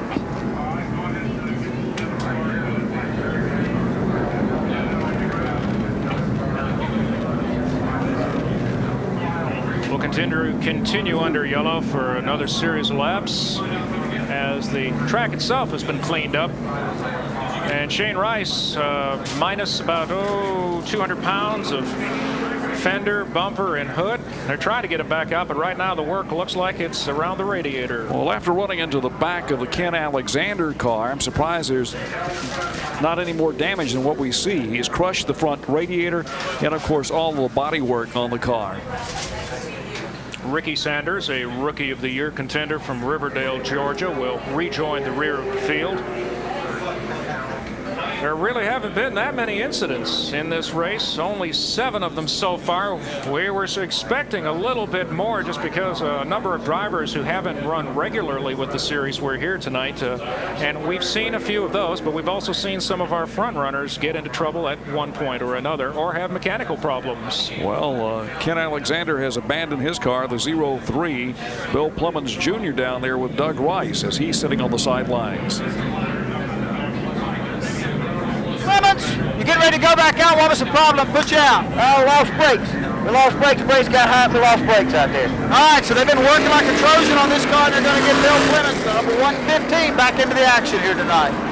And Bill, this track has some of the characteristics of Martinsville in respect to brakes. Well, you have to get on the brakes a little bit getting into the corner, especially if your car's not handling and you need to kick the rear end around a bit.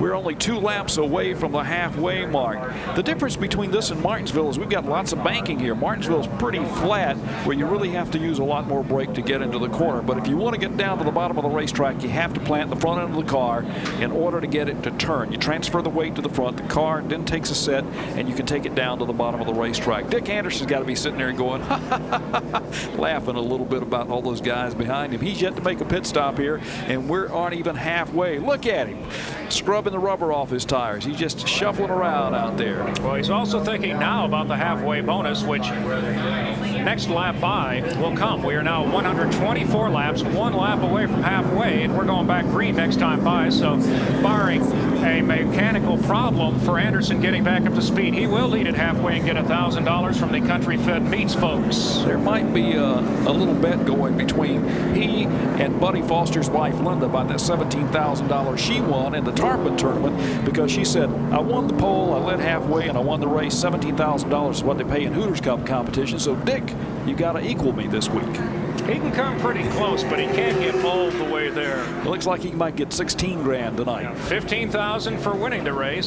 Somebody's going to get that, and then there's additional bonus prizes and contingency awards that, as we mentioned before, it takes it up over $4,000 each and every time they go racing. Anderson continues to lead as he has since lap 30. Given some of the pit stops under this latest yellow, Billy Bigley is now into second. Freddie Query third. Sitting in the 4th spot, Matt Kenseth. John Crow, who did pit, comes back out 5th. Ronnie Sanders is 6th. That gives you an idea of how many of the front-running cars did come in this last time, and they decided to give the field one more lap to get all these safety vehicles back in position. Even though we're showing halfway, we understand Doug Rice is in the pits with Ken Alexander. Ken, your car is where no driver wants to be. It's on the back of the record. Tell us a little bit about what went on. Well, the first caution, I guess I knocked the toe out, and I picked up some of the marbles, and I don't know if the stagger closed or what happened. I guess it was in the first caution on the back straight, and we picked up a push, and it was just a struggle the rest of the way all night out there. Ken, you're having a hard time getting any good brakes, aren't you? Oh, yeah, well, it's okay. This is my first year racing ever. I never raced any of the go-karts or the stock cars or anything. I just started out in this series, so we're pretty thankful we're doing as well as we are. We're hanging in. Well, for just starting out, he's picked a pretty tough row to hoe here in the Hooters Cup Series. Let's give it back to Mark and Bill. What is amazing about Ken choosing this series is you're riding a horse that's out of control full time until you learn how to handle one of these beasts at 2,800 pounds. And you've got 31 other maniacs around you most of the night trying to beat your brains to the ground in a figurative sense. We're back at green, and there's a little beating and banging up front as Bigley and Freddie Query got together for just a split second. Everybody gets sorted back out. Anderson's checked out. These are the other cars. Look at the gap he's already opened up. Of course, as the race leader, he's the first one back in the throttle. Is now Query looking downstairs. We could have a battle for second here in the next couple of laps. And Matt Kenseth in the silver 68 is right there as well. Freddie Query's car is now coming into its own. The track is changing. As it's growing darker here, it's getting a bit cooler. He has fresh tires on, and I guarantee he made a chassis adjustment on that last stop. And John Crow also moving back toward the point. He just picked off Bigley. And Bigley up the speedway. We're not positive, but we suspect he did not pit. There were so many cars in pit road, hard to keep them all straight. He has drifted up the speedway, and you're seeing how important fresh tires can be. We did not see Bigley on the pit lane. We did not mark him down as one of the drivers who visited the pits, even though we did see Query and Kenseth there along with Crow. 18, Ronnie Sanders. This is his strongest run of the season. Another driver who's had his share of difficulties, both mechanical and crashes, sitting in the top 5 in a very competitive position. Ronnie is a super race driver. He just has not had a brake, or he has not had a car under him so far this season that would allow him to show his driving ability. He has been there before. He's won races. He is well known in the Georgia area for being an outstanding performer. Here tonight, he's racing in the top 5, and maybe his star is starting to glow. And he won the Snowball Derby back in 1977. The Southeast Region track champion. He's been a 5 Flags Speedway and a Mobile International Speedway champion. So this is a man that's got a pretty strong racing resume, but this series is so doggone difficult. You've got some professional race car drivers that do nothing but this, and then you've got other sportsman drivers who still have got a lot of talent but just don't have the time to devote to it like they used to. Well, his eyes are glued to the 68 car right now. The last time through turn 4, the 68 of Matt Kenseth had a shower of sparks from behind it when he went through turn 4. Maybe something's broken on the car. He may have a tire going down, or it may have just bottomed out as he was trying to turn it. But Kenseth, who is riding in 3rd place, is trying to fight off the advantage and advance of John Crow. And let's go to the pits for an update on the man who's in second. Mark Landfield, your guy started about 8th. He's moved up to 2nd. What's Freddie telling you out there? But Anderson's car still appears to be up to full song. And Anderson took on those tires a good bit later than anybody else in the top 5. And that's something we will keep a close eye on. Now, Freddie Query did not lose a lap, and he is not that far behind our leaders. As we get ready to go back to racing here in a couple of moments, let's go back to the pits and our Doug Rice.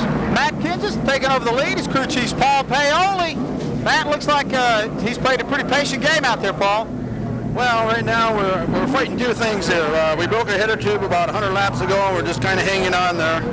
Secondly, in the back of us, we got a thunderstorm. Looks like it's trying to move in, so what we decided to do is stay out on the racetrack. The most that can happen is a couple cars pass us, but we're giving everything it's worth right now, and hopefully we can last to the end. You guys in good shape for fuel? We can make it on fuel. We've got 2 sticker tires maybe we wanted to put on, but we took our chances. We're staying out. All right, they got the gas they need. It's the rubber they're worried about. So everything isn't perfect with the race leader, who is no longer in front as Dick Anderson has gotten inside of him, has the advantage going into turn 3. And the Mopar Dodge looks like he will get to the points, and he does. Lead changes hands on lap 194. Bigley going for second place. Now, a broken header tube, you're probably wondering about that. That is the tube that exits the head that carries the exhaust down to the tailpipe. What happens is a lot of times they break around the area where they're welded on the flat metal plate that bolts up to the head. When it separates, it has a tendency to disperse the exhaust around the tube. It also has a tendency to draw the fuel out of the exhaust, and sometimes it'll burn an exhaust valve or make you have one seize up in the valve. And next thing you know, you've got an engine going to the wayside, and Matt Kinson has to worry about that. And he is still sitting in the third spot, but just a couple of moments ago he was in the lead. Billy Bigley, well, he's got a hood open, and near contact there as Mike Garvey trying to work his way back now to the point. He just made up the lap he lost a couple of moments ago, but he's got to be careful as Nevin Jenkins is up high and Billy Boyd in the 31 car downstairs. Boyd's had a long night, involved in a lap 1 incident. Garvey working behind Nevin Jenkins now, wants to clear the traffic, comes over to the inside of the racetrack. Nevin will give way to him. Nevin realizes he's racing to try to get back up to the front, and I'm out of it for this evening. Another driver who came to the pits a little bit earlier, took on tires, came back and got a little safety measure, and that was Hal Goodson. And Goodson is now in a position to try to move back towards the front. The 31 car is showing some smoke from behind it, and that's actually a showering sparks. That's one of the great things about racing at night. It magnifies things that you might not see during the day, but that's certainly not something that Boyd wants to be seeing. Now, Bigley, in the meantime, has not closed any on Dick Anderson, but he hasn't lost any ground to him either. And we know both these drivers can go the distance now on fuel and tires based on when they pitted. Yeah, you would think that Bigley's car would just be riding around on rails. You'd think he'd be right on the heels of the race leader, but he's not. He's about 5 car lengths back. There's a good battle. Darrell Sheldon, Ronnie Sanders. Sanders, of course, with the excursion of the outside retaining wall, still trying to get back to the front, dives down to the inside of Randy Fox, Hondo. And the Clayton Olding Chevrolet, Sanders has been as high as second. Sanders' car is still running, though. Sanders is moving and catching Freddie Query, who's in front of him right now. In fact, this may be the strongest car in the Speedway. A couple of sections of this race, he has been an absolute rail. Well, Sanders also has got to feel like he got a little too aggressive getting into turn 1 a little earlier, and it cost him. Just riding up into the gray matter made the rear end kick around on that car. Anderson's got Mopar on the hood, but in that second place car, that Billy Bigley car is basically half strong race car, sponsor needed. And one has to wonder that with all the talent that this driver has shown, 4 straight top 10 finishes, that there's somebody out there that's got a few dollars that can help make this man just a little bit better, because that's all it's going to take for him to get his first Hooters victory after 9 races of trying.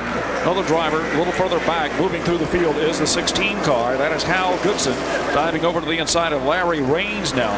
His Pontiac does have some damage on it, but he is flat moving around the racetrack. Goodson, who has as many top 10 finishes in the past 7 races as anybody else, showing how it's done, just being patient, using good strategy. The question is, does he have enough time, and do the circumstances fall just right as he has to thread the needle for him to get all the way back to the front and maybe challenge for that first win? He darn near did it at Birmingham 10 days ago. And he bumps the rear end of Larry Raines, a little shove to say, look, it's time for you to let me by. Because he wants to pick up this track position. He realizes that we're running out of laps. We're 205 on the book now. We've got 45 remaining. Goodson wants to move towards the front. And what goes around comes around. That's why Raines moved up high, because someday down the road here, he may need the same favor from Goodson. Anderson overtaking the rookie points leader, David Jude, who's back on the Speedway, was part of that John Crow, Jody Ridley incident, had a little front bumper damage, and has been, frankly, off the pace all evening, but so have quite a number of other drivers.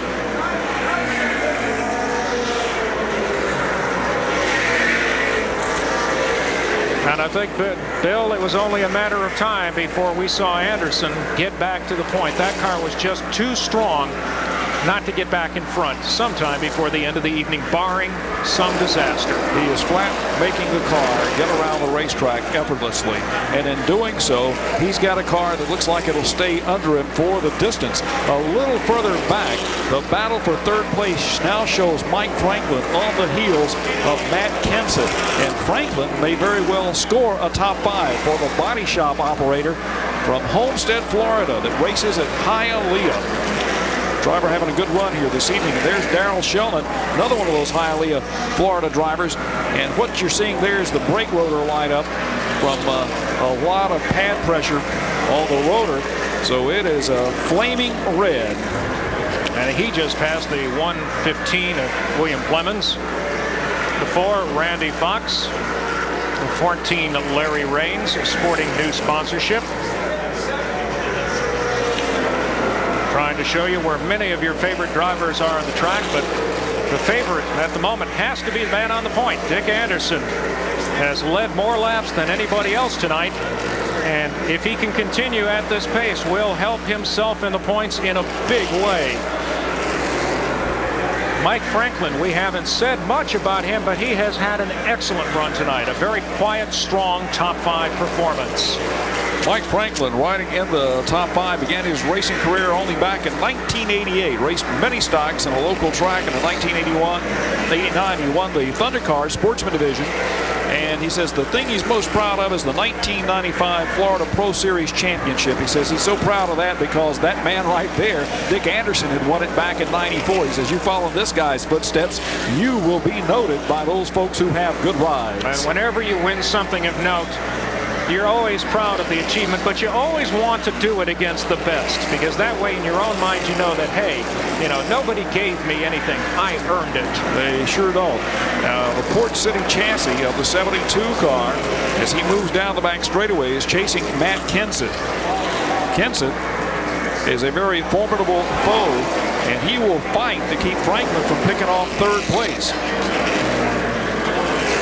If you're just joining our telecast, Mark Allen, Bill Hennessy, Doug Rice, and the Hooters Sports Production team, happy that you're with us for round number 10 of the Hooters Cup season. We've got a good one going on behind the race leader. Quite frankly, throughout much of this event, Dick Anderson has stunk up the show, but there have been some other good battles around the speedway, and this is one of them. Ronnie Sanders in the red 18, the 16, Hal Goodson. Right behind them, Mike Garvey. These drivers all in the top 10. And now Goodson goes to the high side. Garvey wants some of the action, really trying to figure out which way he wants to go. And Ronnie moves over because he's coming up on some slow traffic. He didn't move up in front of Hal Goodson because he wanted to. He had to. This is the battle for 7th. Right in front of them is the white 6 of Derek Kelly. But this is the best battle on the speedway right now. Goodson, the reigning All-Pro champion. He'll run an All-Pro race next week. At my home racetrack at Myrtle Beach, South Carolina. You're running that race down there. That's a racetrack he's won on before, and that's kind of like his home track. And now look at Garvey. A little rub. Goes down to the inside. Whoa. Another rub. Whoa. Up the speedway. Garvey gets the spot. And that's not something we've seen a whole lot out of Mike Garvey anytime this year. I think that's more contact trying to get by somebody. And look at it. That's it. Tit for tat. Tit for tat right there. Basically, you can't hit what you can't catch. And he catches him and hits him again. Let's keep an eye on this battle. And I think Hal Goodson has now calmed down just a little bit, but that was a lot of contact. Excellent racing, you might say. Both drivers able to hang on. Goodson showing a little bit of smoke off the right side of his car. May have picked up some damage in the body scrub. This is not really a short track, and it's not really a super speedway, but that was some bull ring contact. An extremely fast racetrack. Derek Kelly, the 6, Ronnie Sanders right behind him in the 18, and look at Goodson, and now Goodson's got his hands full with Larry Raines. Raines feeling racy.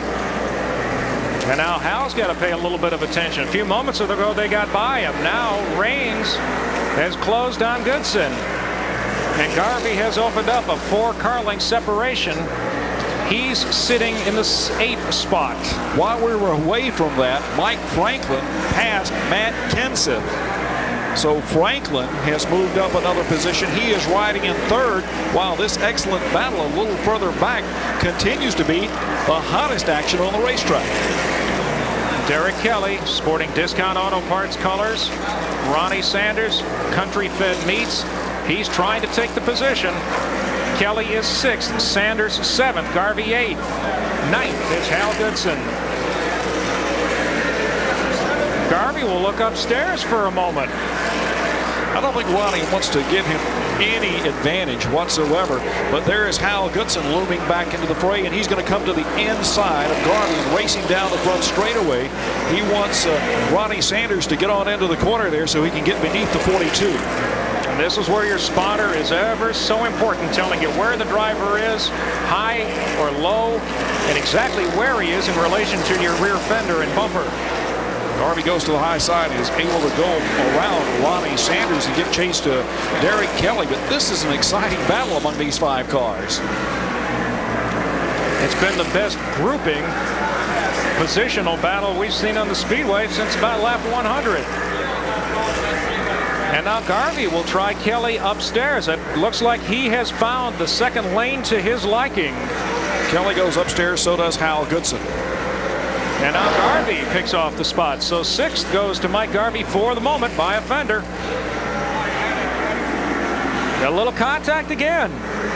Good grief, Mike Garvey's wearing that car out. And now Kelly and Goodson side by side. Joe Boyd becomes the pick there, and everybody has to roll to the high side of him. He is a bit slow coming down the front straightaway, and everyone will clear him going through the first corner. And Bill, you made a good point a little bit earlier. 2 veteran drivers, Garvey and Goodson, both riding on the edge, but both knowing the limits of their race cars.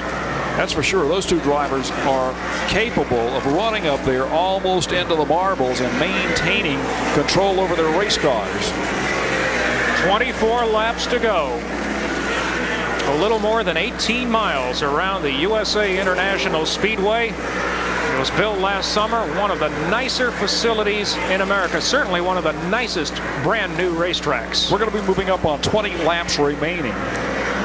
I imagine right about now, knowing just how cool Dick Anderson is, probably telling Buddy Foster and Frankie Grill, tell those boys to cue those fireworks. I don't think he cares about the fireworks. I think he wants that paycheck that's got $15,000 written all over it in the name Dick Anderson, paid to the order of. If you've enjoyed the Hooters Cup action here tonight, we want to remind you that in Huntsville, Alabama, on Saturday, July 20th, the Huntsville Speedway, a beautiful quarter-mile track that the Stone family owns and operates. You can see great Hooters Cup action. That is a bullring speedway. Contact is the only way sometimes to get around there. Then in August, on August 10th, we'll go to 411 Speedway in Knoxville, Tennessee, and then a makeup date for a race that was holded out back in the earlier portion of the year. We'll go back to Peach State Speedway in Jefferson, Georgia, Saturday, August 17th. So you got a lot of great Hooters action in the Southeast. As we've got a yellow for a car in the wall in turn 4 and a car sitting in the middle of turn 1. Nevin Jenkins in turn 1. Joe Boyd was also involved in the turn 1 skirmish there. Jenkins parked sideways across the racetrack, and the Rogers Royal Wings entry looks like he's going to exit the number 3 car and climb out of it for the driver from here in Florida, from Homosassa Springs. Let's see if we can figure out what happened as they head into turn 1. Well, that's Boyd on the inside. That's Jenkins on the outside. And Jenkins going on the high side, and Boyd barely tags him in the left rear quarter panel. Jenkins is now trying to fight the race car. They crash into each other. Now, at this point, Jenkins can't control the car. He's just broken the tie rod on the left front. He's just on for the ride at this point, and he climbs out. He's out. He's fine. He's tired. And we'll be back with more from Lakeland in a moment.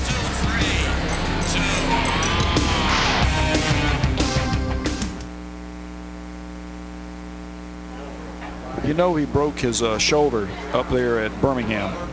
Jenkins said, yeah. Okay. Are we okay? Yeah, that. What? Tell you about it later. The query crash. I jumped on top of it. That's okay. We just. Camera work has just been a bomb. The reason I jumped in is because I knew that you couldn't see him.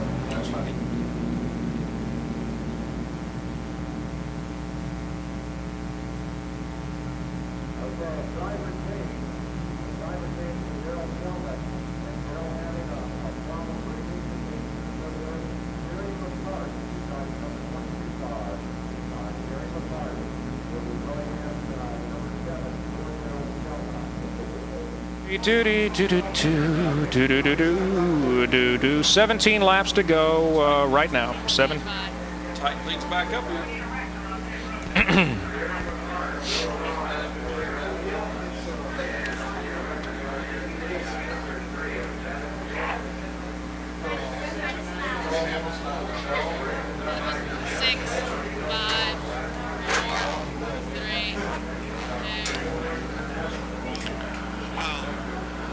Flagman Dick Westfall's had a busy evening. 11 yellows have slowed the action. We had one right on the very first lap, about 3/4 of the way into that first circuit. And now we'll take a look at the reason for our 11th yellow another time. Billy Boyd and Nevin Jenkins. Went down on the inside there and make some contact with their Nevin Jenkins car. And then they hooked together. And the right front's going down on the Joe Boyd car. And Nevin Jenkins is going sideways, completely out of control. Now, Nevin broke his shoulder up at Birmingham, Alabama. He almost went out of the ballpark. He rode the top of the retaining wall there. And I was just joking around with him today, and I kind of bumped him in the shoulder, you know, kind of hit him like a, hey, buddy. He goes, hey, man, be careful there. I broke my shoulder up at Birmingham. I said, well, you were out of the car walking around talking to everybody. I said, you must have been on adrenaline. He says, I was till about 3 o'clock in the morning, and all of a sudden my shoulder started killing me. And it's almost never the day of, or sometimes even the next day. It's a couple of days after that you begin to hurt more. It's like if you pull a muscle at home. We've all done it at one time or another. It hurts a little bit the next day, but then 2 days later you're going, what, did I hurt it more? And that's just your body's natural defense to the injury. That's when you're all stiff. Dick Westfall says 1 lap and we go green flag racing. Dick Anderson, the leader in the Dodge Avenger, followed by Billy Bigley. Mike Franklin, the Homestead, Florida driver, rides in 3rd. Matt Kenseth from up north rides in 4th. And 5th place is Freddie Query. But you can't discount the 42 car. Garvey has been strong in these last few laps. But he's got to get around some pretty strong race cars to be a factor in the final circuits. There's been a little bit of lightning out on the horizon, but we seem to be having a little bit of good fortune tonight from Mother Nature. We're not going to get any precipitation before the end of the night. In fact, we're getting her version of the fireworks show here on July 4th. Well, old Dick Anderson probably just told Frankie Grill, hey, hold up just a little bit there about lighting off that fuse, because we can hold the fireworks off for another 15 laps here. 28 gets a good jump, and so for that matter does Bigley. Anderson gets to about a 4-car length advantage, but Bigley was not caught napping as we got 14 circuits this time by. 10 miles to go. And Mike Franklin has broke loose of the left car of David Jude. He's in 3rd in that Boring Farm sponsored entry. His best run of the year by far. Freddie Query just gave a love tap to the rear bumper of Matt Kenseth to let him know, I'm planning on passing you down the front straightaway. And he's diving down to the inside now. They can almost come together going through the first corner and working off the second turn. Now Garvey goes to the inside, and Garvey will move up another position. And Garvey picks off Kenseth. You saw it happen coming off of turn 2. Now he'll try to get Query. Query has not been quite right since that spin. But you never know. A lot of things can happen in these last 12 laps as Mike tries to go underneath, and we got a yellow. Car in the wall at turn 1 is David Jude, the leading Rookie of the Year candidate. Got the number 2 turned around, the CC Motorsports entry of CC Racing, kind of like CC Racer. I wanted to make sure we got that right because a lot of people do misunderstand the sponsorship and the support that that race team has and the way it's named. Did I get it right? CC. You sure did. You get a brownie point. In fact, we'll give you an extra firework when this is all over. You want a bottle rocket or an M80? 239 laps have been scored. If we go into the final 5 laps and have a caution, then everybody will be in a single file restart among just the lead lap cars. And with David Jude having been the lapped car that was right there among those top 5, he will not be able to assume that position underneath. Kenseth is coming into the pits. The 68 is coming into the pits this time around. He pulled up abreast of the Ford Mustang pace car and is down the pit lane.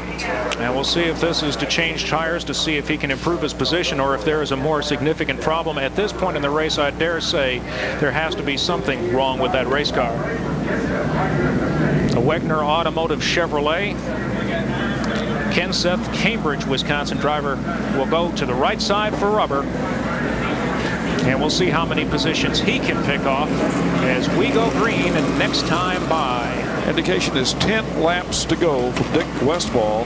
Kenseth is in the pits taking on right side tires and will come back out, but he gave up one heck of a lot of track position. But there aren't that many cars still on the lead lap. And they may have thought, watching his mirror, that those cars could overtake him, so why not come in and get fresh rubber? There's a number of ways the strategies can play out, and if we have a chance before the end of the race, we'll get to Doug Rice, who might be able to explain it. As Kenseth is moving to the high side of the track, he will be moving all the way up into the 8th position. And now we're going to light the fuse on the fireworks on the racetrack. And the safety car is quickly off the speedway. He doesn't want any part of this final sprint. 10 laps to go, 7.5 miles, and look at second place. Fuse is lit. Query will go underneath Franklin for 3rd. Now Garvey wants some of the action. And Garvey will try it in just a moment once everybody settles down. And there goes Garvey looking underneath. Will he get there? We're keeping an eye on it as Anderson is pulling away. Garvey has to lift for the moment. But you know he'll be back at it momentarily. Franklin got some of the front bumper cover of Garvey. Garvey hit him, and now he is the side of him going down the back straightaway as those two cars race abreast of each other for position. Garvey is now up to 4th. Top 3 cars have about equal separation. That's Dick Anderson. He's led the most laps. Billy Bigley has not led a lap all night, but he's been strong ever since he pitted along with Anderson on lap 168. Freddie Query, the current points leader, sits 3rd as Derek Kelly now goes underneath. Takes a position away from Mike Franklin. That will be for 6th. That will be for 6th. Goodson had just passed him to pick over 5th place. So the handle is going away on that red, yellow, and white 72. But the handle, well, this is what you call handling. That 92 car has got it. And now Garvey and Freddie Query are going to battle with each other. These two drivers, we see them coming out of the 4th quarter, battling for 3rd. Now these are best of buddies. And they are going for the position. Query had it. Garvey gets it. Mike Garvey now up to 3rd.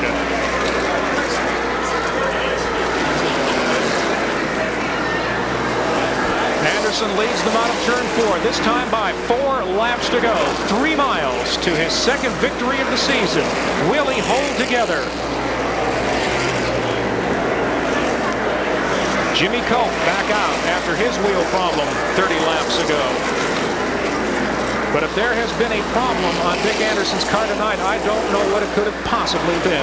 I don't know. Everything's gone great for them in the last several weeks, especially on their fishing boat. And now tonight, it looks like he's headed for victory lane. Buddy Foster's got to be ecstatic along with his wife, Linda, and, of course, Dick's wife, Mary here. And Frankie Grill here. It's going to be a family celebration as Eva is also here.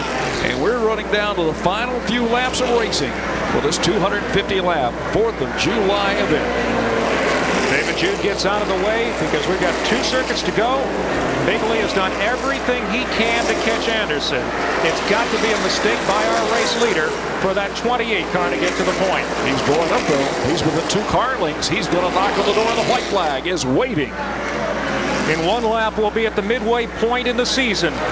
Dick Anderson could become our third multiple winner of 1996 if he can get through the backstretch. Turns 3 and 4 cleanly. At 150 miles an hour, easily down the backstretch through turn 3. The bite is good through 4.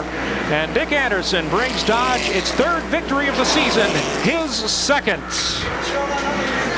The runner-up spot goes to Billy Bigley, third to Mike Garvey, fourth to Hal Goodson, and unofficially in the fifth spot we have Freddie Query. Goodson made the pass going into turn 1 on the white flag lap to move up a position. This was one heck of a race. If we could have gone 300 laps, I think it would have even been better. But right now, Dick Anderson in car number 92 is coming around to victory and doesn't have a mark on the car. Had a great performance this evening. Congratulations to Buddy Foster and his entire crew for winning here at Lakeland USA Speedway on the 4th of July. And they're from nearby Zephyr Hills, Florida and Wildwood. And there's Dick Anderson pulling down into victory lane, followed by Billy Bigley and Freddie Query. I know he's glad it's over, but I suspect that he could have run that car all night and had just as much fun. If it had been 500 laps, he said, yeah, let's keep on going. I had the car to beat easily tonight. And whew, this is the most dominating performance we've seen since Rich Bickle in the second race of the year. And I said Freddie Query finished third. It was Mike Garvey that finished third. We were switching things around so much in the last 5 laps, it's hard to tell who's going to win. And when we come back, we'll talk to our winner. Stay with us.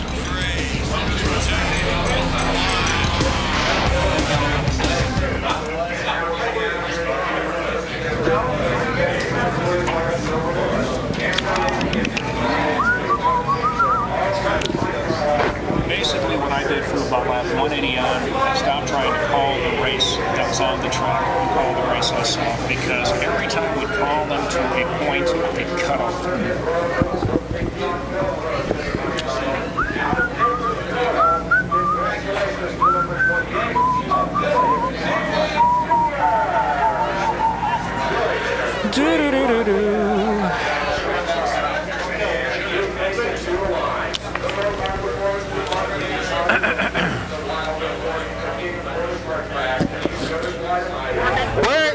Where is camera 2, Anita?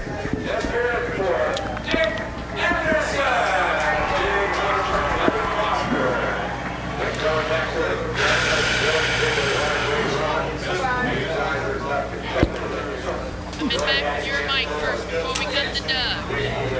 All right, is the mic working? What do you want to do? Right here?